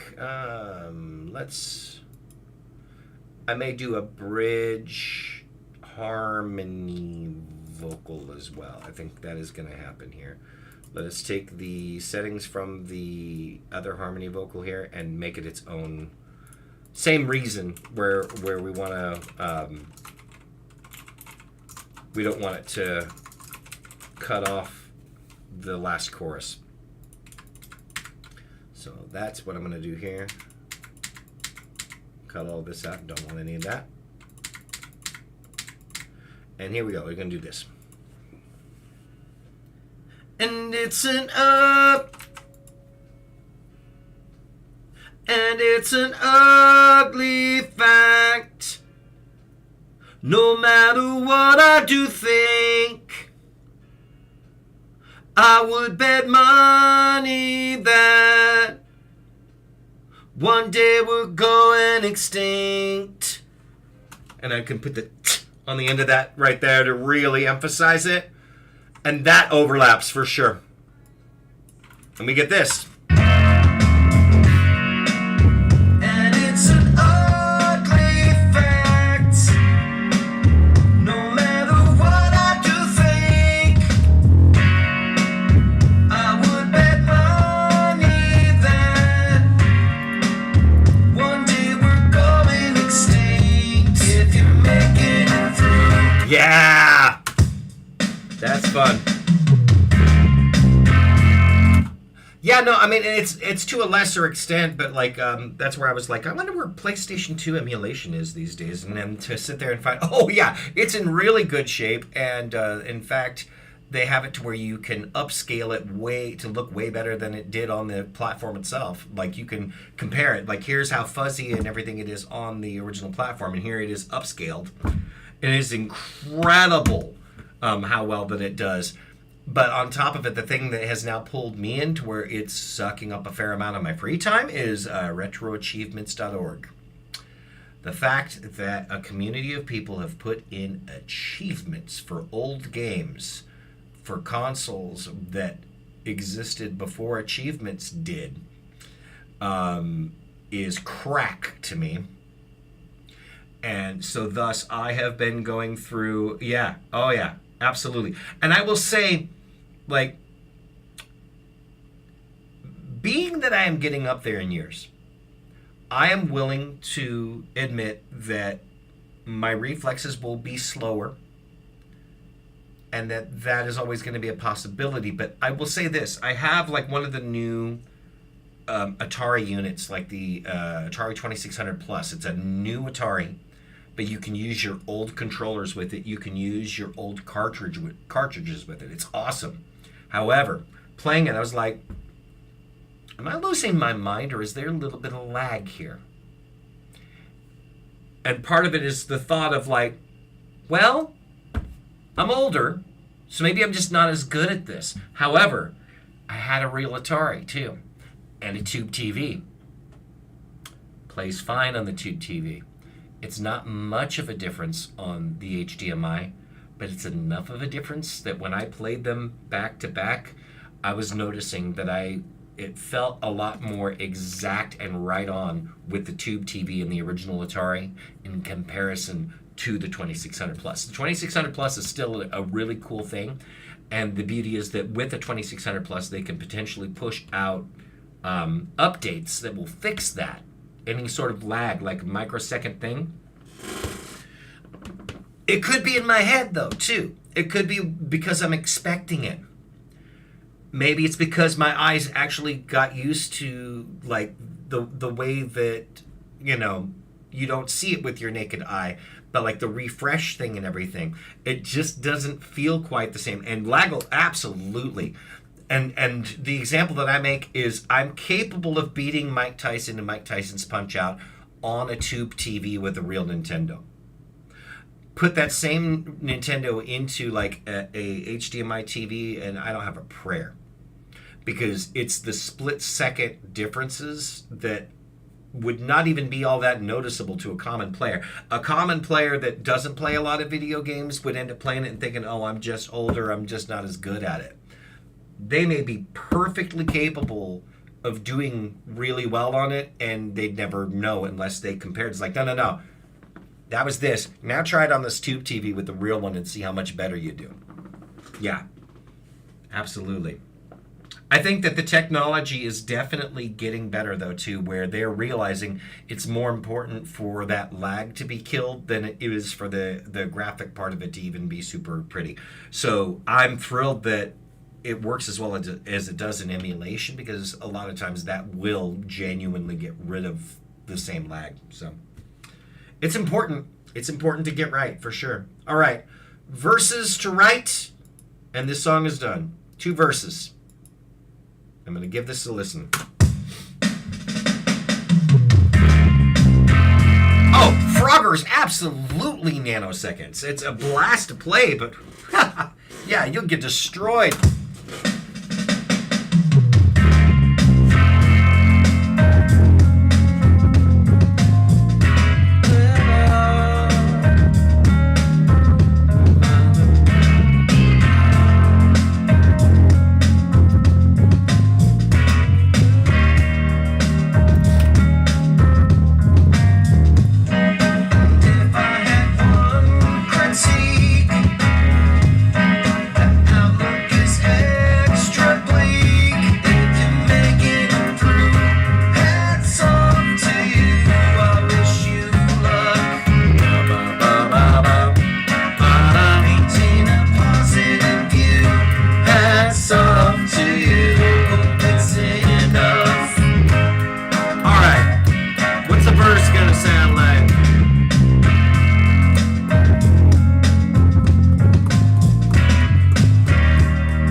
Do the same thing where that keyboard part that I played, that I follow that for the melody. That's weird though.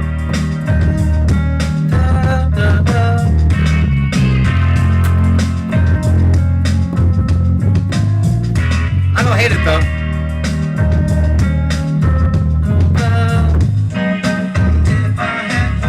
I like that. I may do that. I may follow that.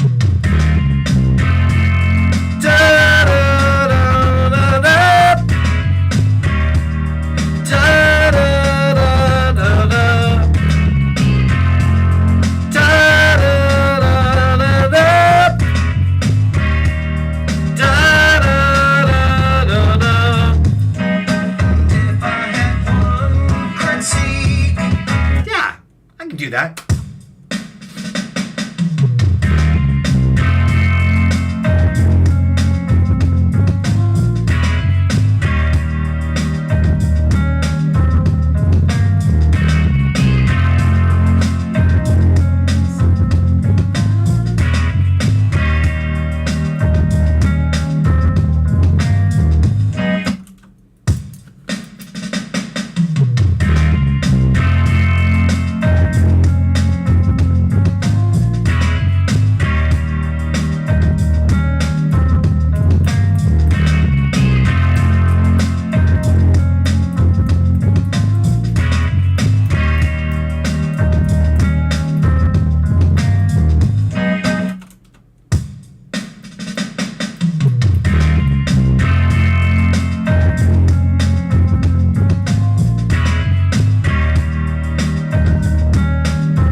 second half of verse 2.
I think we got this.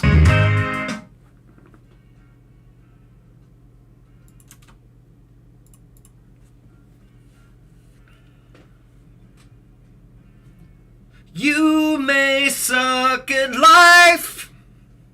That's the second half. I suck at life. All right, let's try it again. Try to get it right. I'm imagining you may suck at life, but keep practicing. Thanks. Try to get it right. But it was the setup for the last line.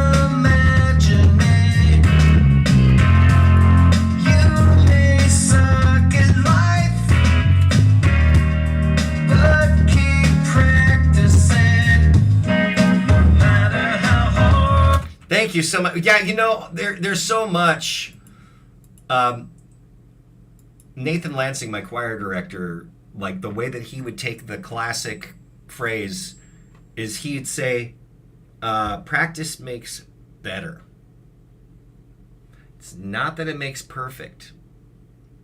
It makes better. Oh yeah, my songs, so much of my songs are unsolicited advice. It's ridiculous. Try to get it right. Try to get it right. I'm imagining. What's funny though is who I mean it for a lot of times is myself. So think of it as like a strange form of self-help. And if you figure that the audience that I'm really trying to reach is myself. Almost saying you may suck at life again. It's not the right spot for that. But I stopped myself. Try to get it right.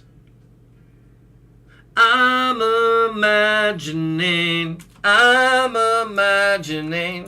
what I need to think of. I'm imagining. That's what I need to do. I'm imagining. No, that's not right. I'm imagining. That's it. I'm imagining. You may suck at life, but keep practicing. No, that wasn't.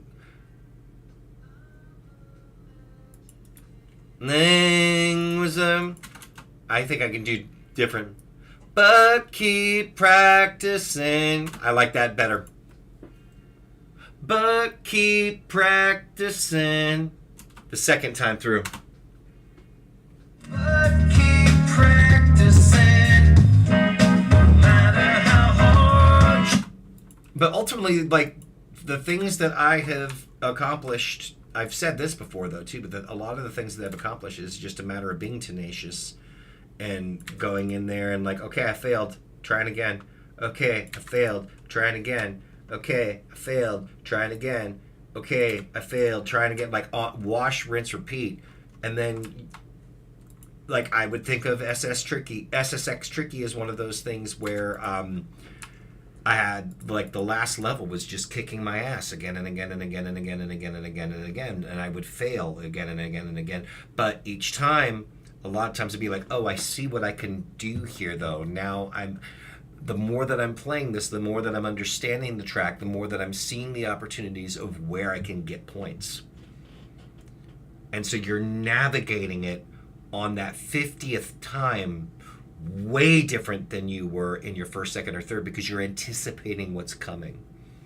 And I think there's a lot of life that where if you set aside the time, like doing something like January, especially, set aside the time to do it and do it.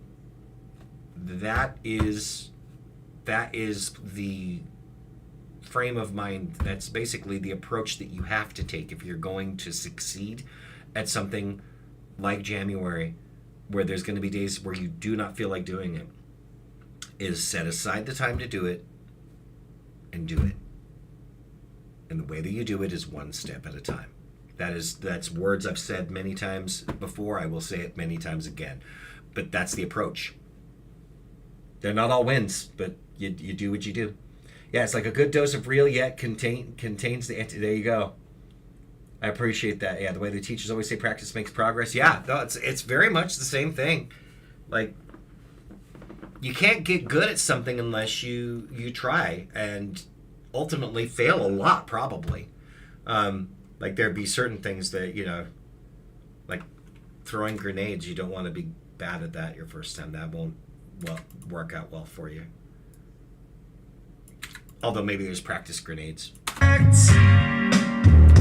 matter what I do, try to get it right.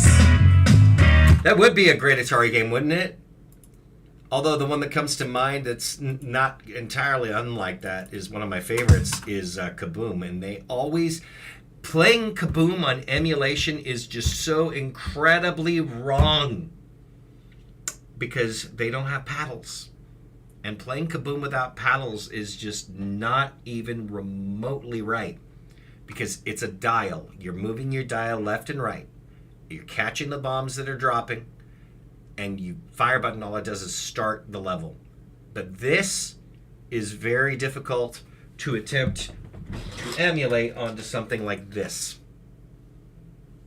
They don't have dials that you can turn. Be pretty easy to do, though, wouldn't you think? You sit there and put like a dial on one of these.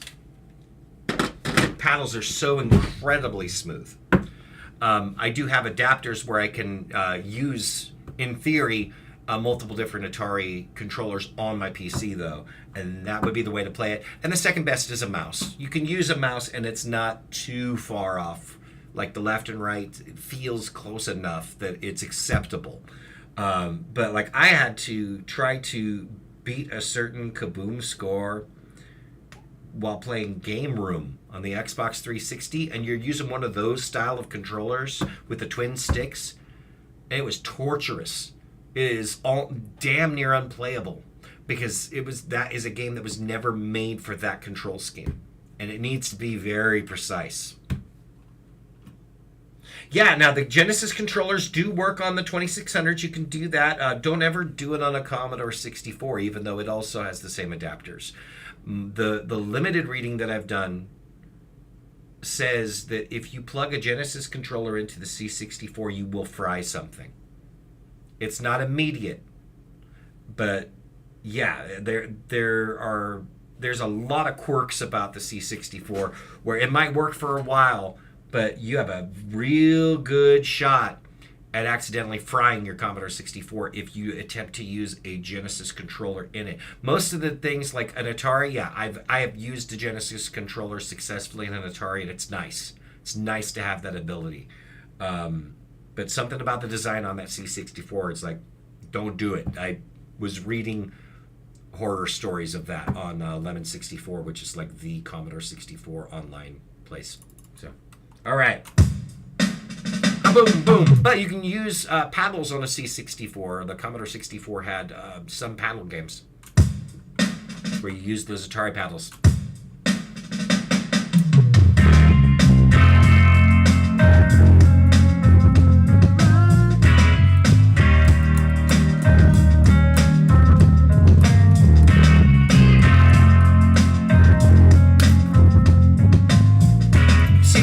Atari joysticks are perfectly fine. Atari joysticks are perfectly fine on a Commodore 64. No problem at all with that. It's the Genesis and the extra button. I think it has something to do with the extra buttons. Like if you're trying to trigger that, it reads it and doesn't know what to do with it or something along. Yeah, it's Genesis specifically. Do not use a Genesis for extended periods of time with a Commodore.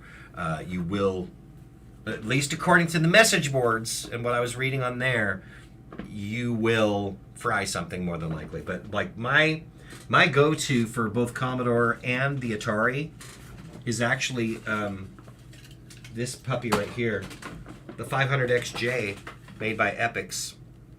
They tried making these for the Nintendo as well. Boom, right there. What I like is it's clicky, but it's very precise. But interestingly, the trigger is set for your trigger finger, which is weird for people to get used to. I personally love it. But it's a lot more precise controlling. Yeah, it's like arcade clicky, exactly. I love that thing. That's my go-to. I want to say when I did my ET world record, I think I was using one of those. All right. I definitely was using one of them during my Yars Revenge world record, and then the controller broke in the middle of the play session, so I had to scramble and find another controller I could use for Yars Revenge in the middle of playing that one. Yep, Yars Revenge, made by the same guy that E.T., and I used to have the Yars Revenge world record. Took about 8.5 hours of gameplay. I'm now third place because the person who saw my world record video was inspired to try to beat it, and then he succeeded. And then another gentleman came along and destroyed both of us. But I'm happy that for a while I had the top spot on Twin Galaxies on that one. I did see the E.T. documentary about the game, absolutely, and where Howard Scott Warshaw for years did not think that they really had buried the cartridges in the landfill, but it turns out that yes, they did. Absolutely. Thanks. Yeah, no, I've had the ET world record. I've talked to Tiston about that during one of my other streams this year, but I've had the ET world record for well over a decade at this point. And last I checked, which was earlier this month, it was still good.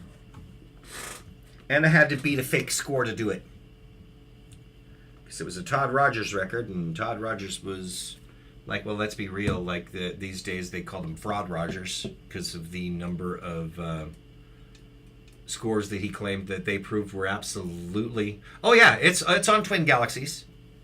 Absolutely. I mean, I never ended up asking for the Guinness part of it, because it turns out with a lot of the Guinness World Records, you just... I've not requested it. I've not requested it. There is... Yeah, exactly. There you go. Although I'm Facebook friends with Walter Day at this point. I met him at Portland Retro Gaming Expo, and he was a nice man. The guy who started Twin Galaxies. Alright, so here is... Because I can here. There is the world records for E.T.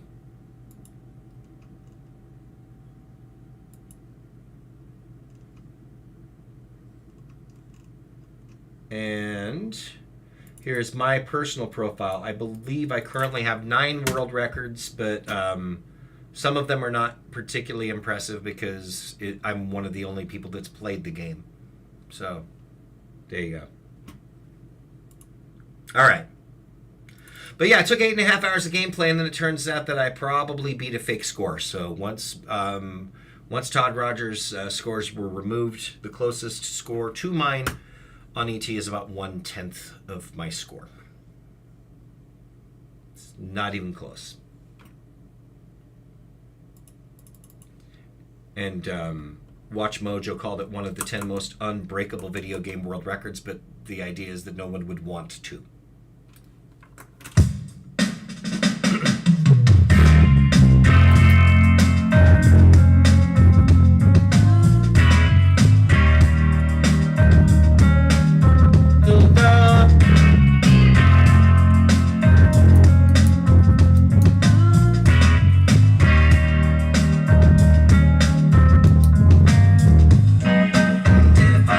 It is Eye of the Beholder for sure. I think E.T.'s not that bad of a game. I really don't think it's that bad of a game, and I think it is flat out miraculous that Howard Scott Warshaw was able to even complete a game in the time that they gave him. They gave him 5.5 weeks to make a game, when it would normally take 4 or 5 months for people to make a game. They gave him 5.5 weeks, so the fact that he completed anything at all. Yeah, no. The AVGN and I talked about it a little bit. There's video clip of him at Portland Retro Gaming Expo. I also have like pictures. Like I got a picture with James. And I discussed it, and it was just more like, yeah, no, hey, congratulations, because James Rolfe himself is just so mild mannered in comparison. Like the AVGN is very much a character. James himself is pretty chill in comparison. Yeah, I love what he does for sure. I think James is very awesome. That's how you ended up finding Captain S, so all the better.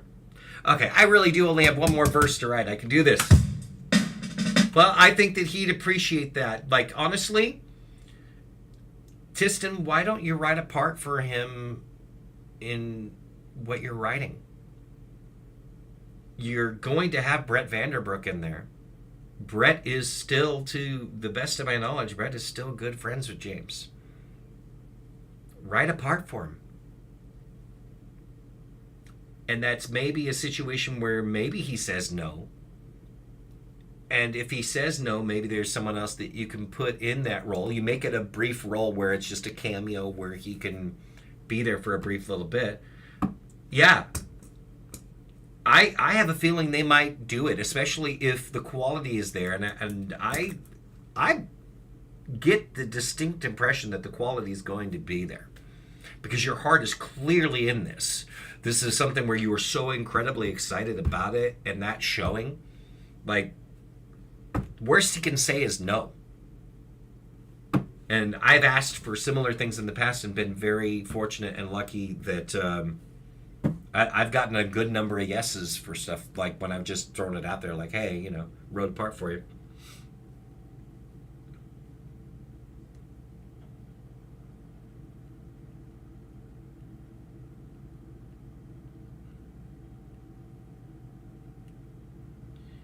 My wife has made me dinner because she's a sweetheart, but all the more reason that I should knock this out.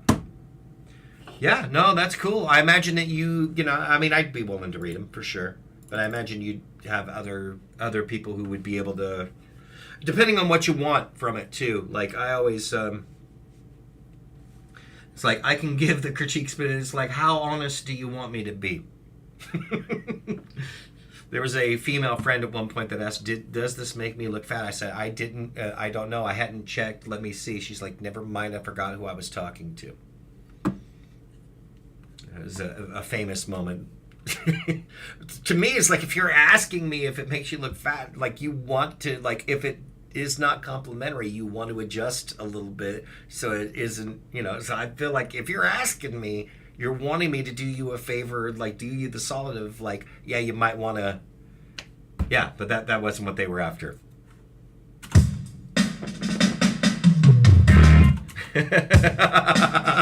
I know the answer is always no, but for in that moment, it was, yeah.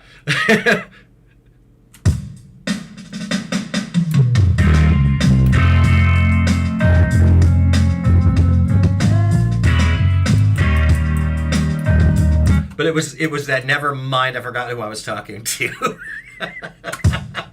I'm that guy.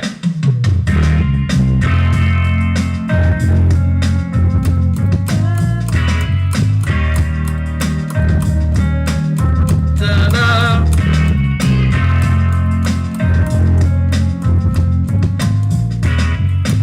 see, with names being placeholders and being rough around the edges, nothing wrong with that too. But like, you have an opportunity to be pretty clever with your name choices too. And what comes to mind is not Captain S, but one of my favorites, Scott Pilgrim versus the World, where they had very clever little things as far as like the band names. For example, the Clash at Demon Head is one of the bands. It's also a Nintendo cartridge. Sex Bomb, clearly not a Nintendo cartridge, but Crash and the Boys was one of the bands in that series, in the books and in the movie. That's a Nintendo cartridge. There are things where you could have references, like, you know, obviously if you know it was Chad Belmont. Belmont's a Castlevania thing. So you can absolutely throw in little Easter eggs like that, even just with the names of your characters, that would actually be pretty fun.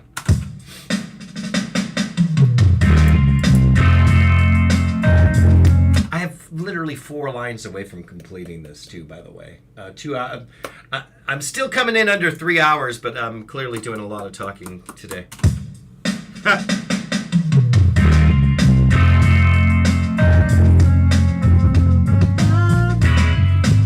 Yeah, you're holding me up and I'm having fun.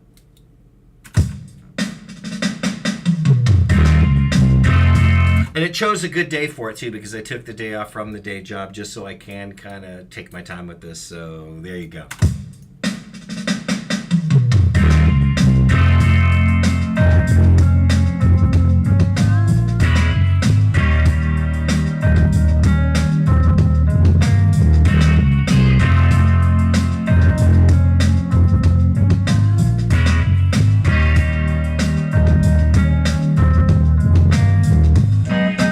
If I had one critique, that outlook is heck.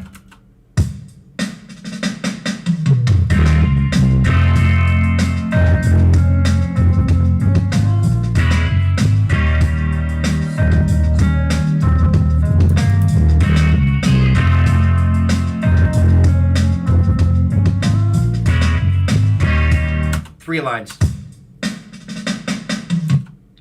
Yeah, one reference though, Dane Erickson is named after a Sony designer department of the same name. They used to do stuff for the Walkman. That's very cool. My hero that I actually didn't know anything about until somewhat recently, and I do not remember his name offhand, but there is a fantastic YouTube video that was talking about why it was so incredibly difficult for the blue LED to be a thing. And a lot of our modern technology is possible because of one Japanese scientist that cracked the blue LED. Because they'd already cracked the red and green LEDs years earlier. But by him cracking the blue one means you could combine the 3 and make any color. So like LED TVs, LED lighting, all of the stuff that we have is all because that guy worked extra hard on making sure that blue LEDs would be a thing. And like our phones and all of that. That's the incredibly short version, very short version of the story. But if I were writing something especially about that era, I'd throw in a sly nod to that dude. Why blue LEDs? Have you seen that video? It's so good. Why it is Veritasium, whatever, however you pronounce that. The video is called "Why It Was Almost Impossible to Make the Blue LED." LEDs. Yeah, there you go.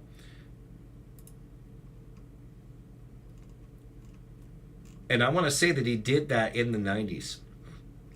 Like the scientist who figured that out was done in the 90s.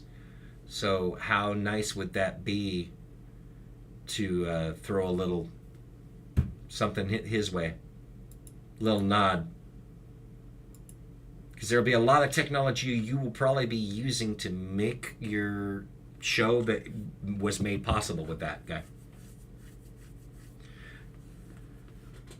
Yeah, no, totally. Like time permitting. Obviously, right now it's problematic for me to try to do much of anything outside of my 2 jobs and this January thing this month. But I would set aside time to read the script and give you feedback. Absolutely. Send it to me via Bandcamp. There's a contact form that you can send there, and it'll go to my email address. That way I don't have to say my email address, and you don't have to say yours.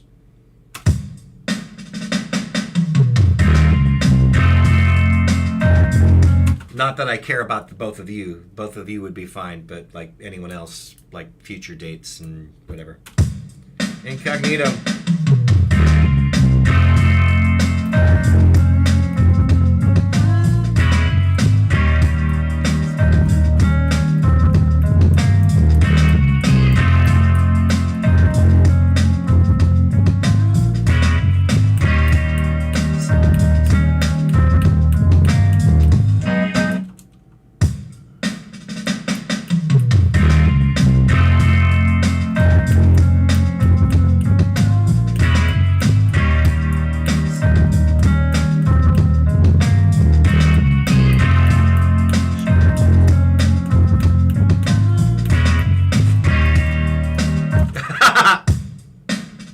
I like my opening line.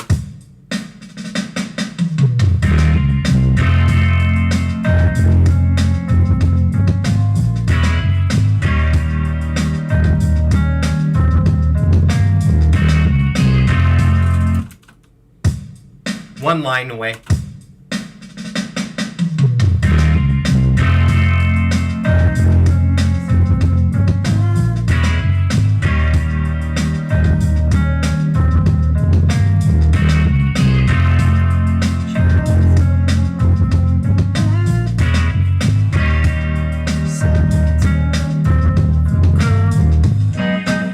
If I had one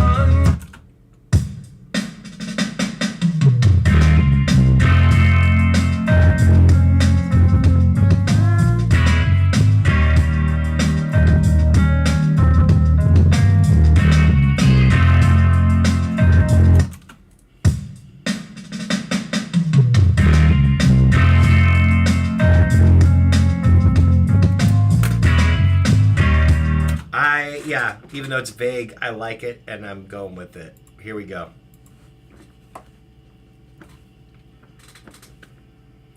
What is up with that stereotypical? Chose a harder path, set too difficult. And there's your opening line. What is up with that stereotypical? I like that, but I'm gonna stereotype. I'm gonna sing it very close to the same, but I don't like the pronunciation as much. Stereotypical. Probably wasn't much different. Stereotypical. Why you made it harder on yourself? Stereotypical. Chose a harder path, set too difficult. And I think I'm going to leave it alone without any harmony vocals, not just because of time-wise, but because that makes it all the sweeter when the harmony comes in for the second verse. And I'm pretty confident about that enough for the, like, good enough for January, so to speak. That is a completed song once I master this. And all that time I hadn't written down the date yet. I kept looking at the date like, oh, I better make sure I mark that. Boom. All right. Oh, shit. Yeah, that's a little loud. Let's fix that. My little hack that may or may not be the right way to do this. I get levels at a place where I like, and then I take the overall volume. That's up to you, but it's enough. So I take that, and now it's underneath where it's not clipping. technically very little of these. Like there might be clipping in spots, but overall, when you put them all together, it's definitely was clipping when it's at 0. But it's like drop all of that down. I will say this: mastering may be a mystery, but I personally use a piece of software called Lursen Mastering Console, and it is literally set it and forget it. Pick a genre, and it picks the settings. And normally, I'm happy enough with how it sounds. You're about to see it in action. Lursen Mastering Console. People who know what they're doing can use Lursen Mastering Console to really dial in like really good mastering. But if you're like me and it's like I just want it done, I just set it and forget it. And you're about to see it in action. It's very simple. What is up with that stereo? So that's pretty much not like there's a couple of spots. There's a couple of spots where it's peaking, but nothing too wild, right? So this is the software right here. Lursen Mastering Console. Pop Rock is one of many choices, but I stick with Pop Rock. I don't even normally change that. But if I want it to be a warmer version of a Pop Rock, then it's going to change those two dials a little bit. But yeah, I just take this, load in my song that I just made,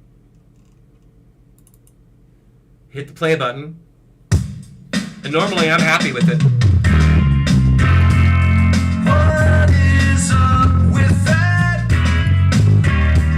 stereo? I can tweak things if I want to, but normally I don't want to. A harder path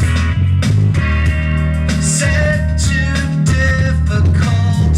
And if I had one critique, the outlook is extra bleak. If you make it through, hats off to you. I wish you luck. Maintain a positive view. Hats off to you. Hope it's enough.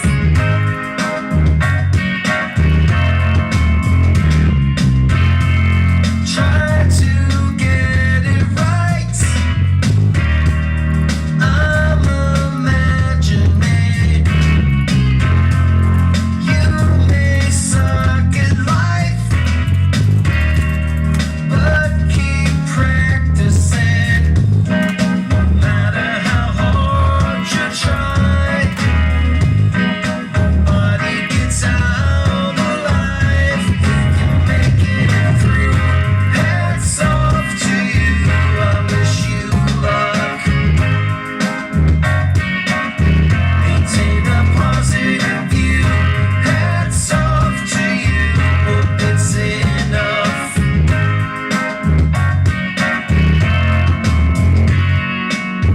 And it's an ugly fact.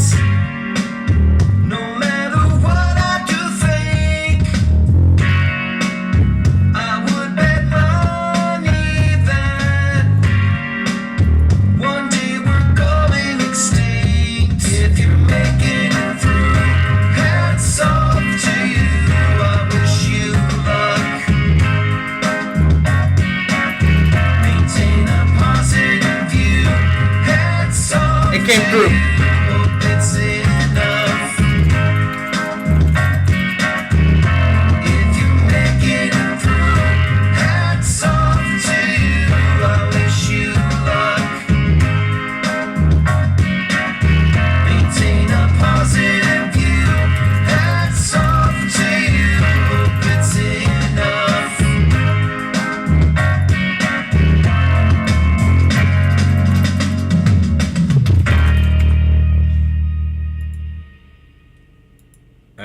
I just sent a reply.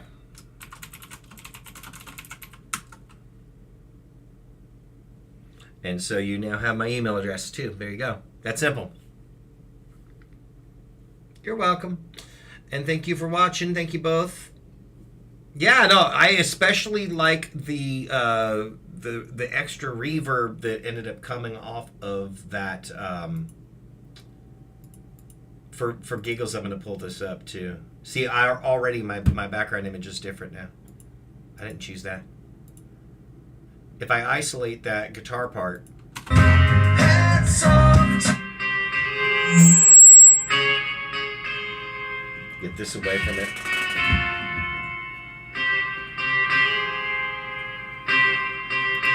Now, with the quick muse that I'm using, I just hit that random button in the middle. So it's going to be important that I don't save it now, because I'm about to hit a random thing here. It could have sounded like that, or this, or like this. That would have been fine.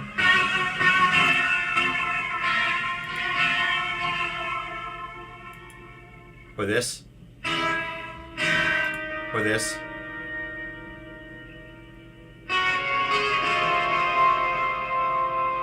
So the point of the quick muse thing is it'll give you like these wildly different sounds, but it's purposely meant to be like hit random.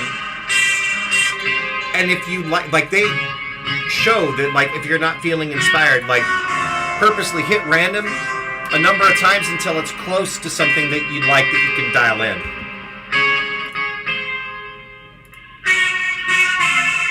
Yeah, I like that one.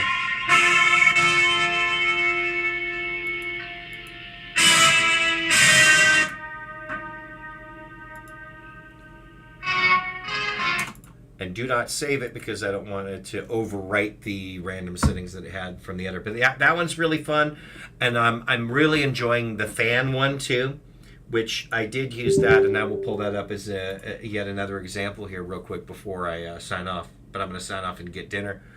But I think it was one of the keyboard sounds that I used to the fan. It really is. It's like a randomly generated pedal, and that's what I like about it. There's a number of these that's like, oh, I literally forgot I had that. Like, you end up buying that, it's like, I'm going to use that. And then I was going through and taking stock of what I've got. And I was like, oh, shit, that's right. I got this fan thing. I should use it. And I'm glad I did, because it did sound pretty cool. On the Rhodes here, this one that's listed as fan. So if I isolate this one, I'll show you what I mean.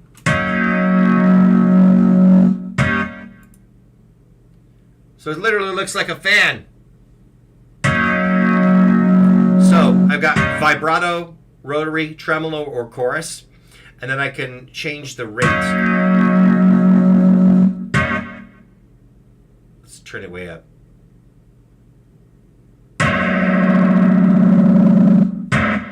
That's a little ridiculous. Oh yeah, definitely my biggest fan. The tremolo here. How about this though?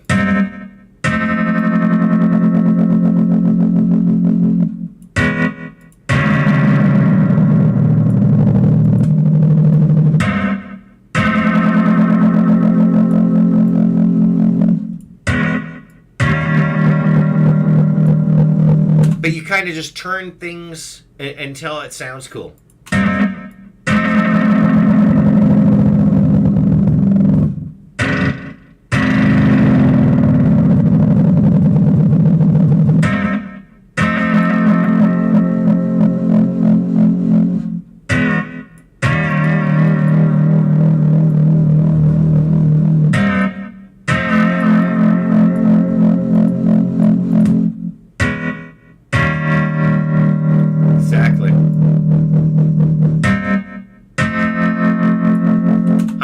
I'm a fan of stuff like that.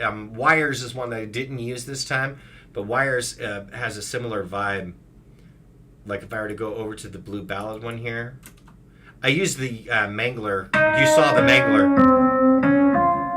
but there's the one called Wires that's really fun too. It's like an old Russian wire recorder. I'll show you what I mean with that here. Like there's ones like this that I like to use on occasion. I think that might be an audio thing. Yeah, Wires. Get a load of this. I'm a big fan of fans, as it turns out. Yes, indeed, indeed, indeed. Where are you at here? Wires. There we go. So it's purposely made to sound like an old like wire recorder in this case. So it's crackly. You can turn the speed, wow, and flutter. So it starts going off pitch. The more that you tweak it.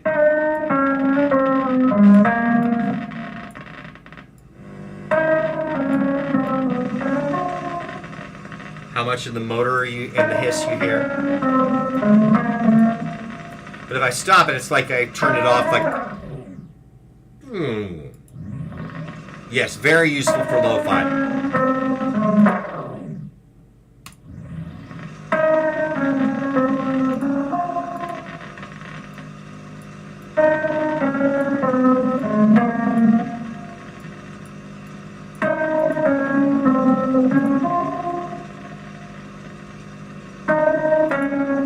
It's wild what you can choose to end up throwing in there.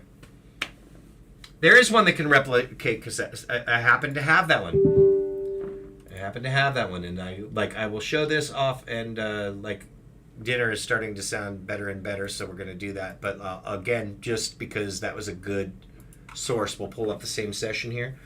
But I believe it is called TAIP. And notice there's an AI in the middle of there because there is like an AI involvement of it.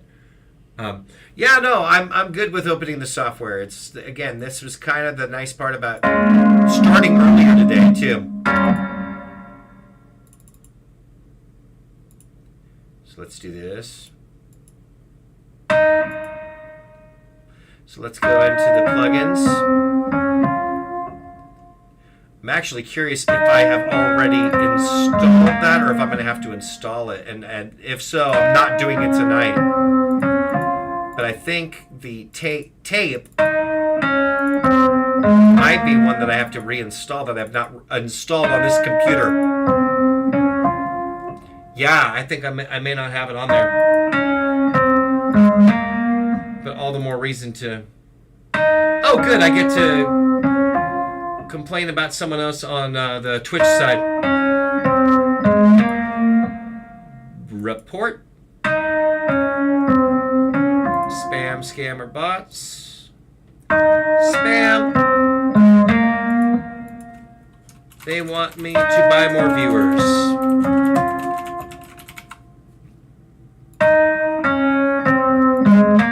Yep, once per stream. Alright, I'm going to take a look and see who makes tape, and I'm pretty sure that that's going to be a good thing for me to do. Baby audio. I don't think I have a baby audio folder, which tells me I do in fact need to go through, and so trust when I say, no, it really doesn't. Doesn't change at all.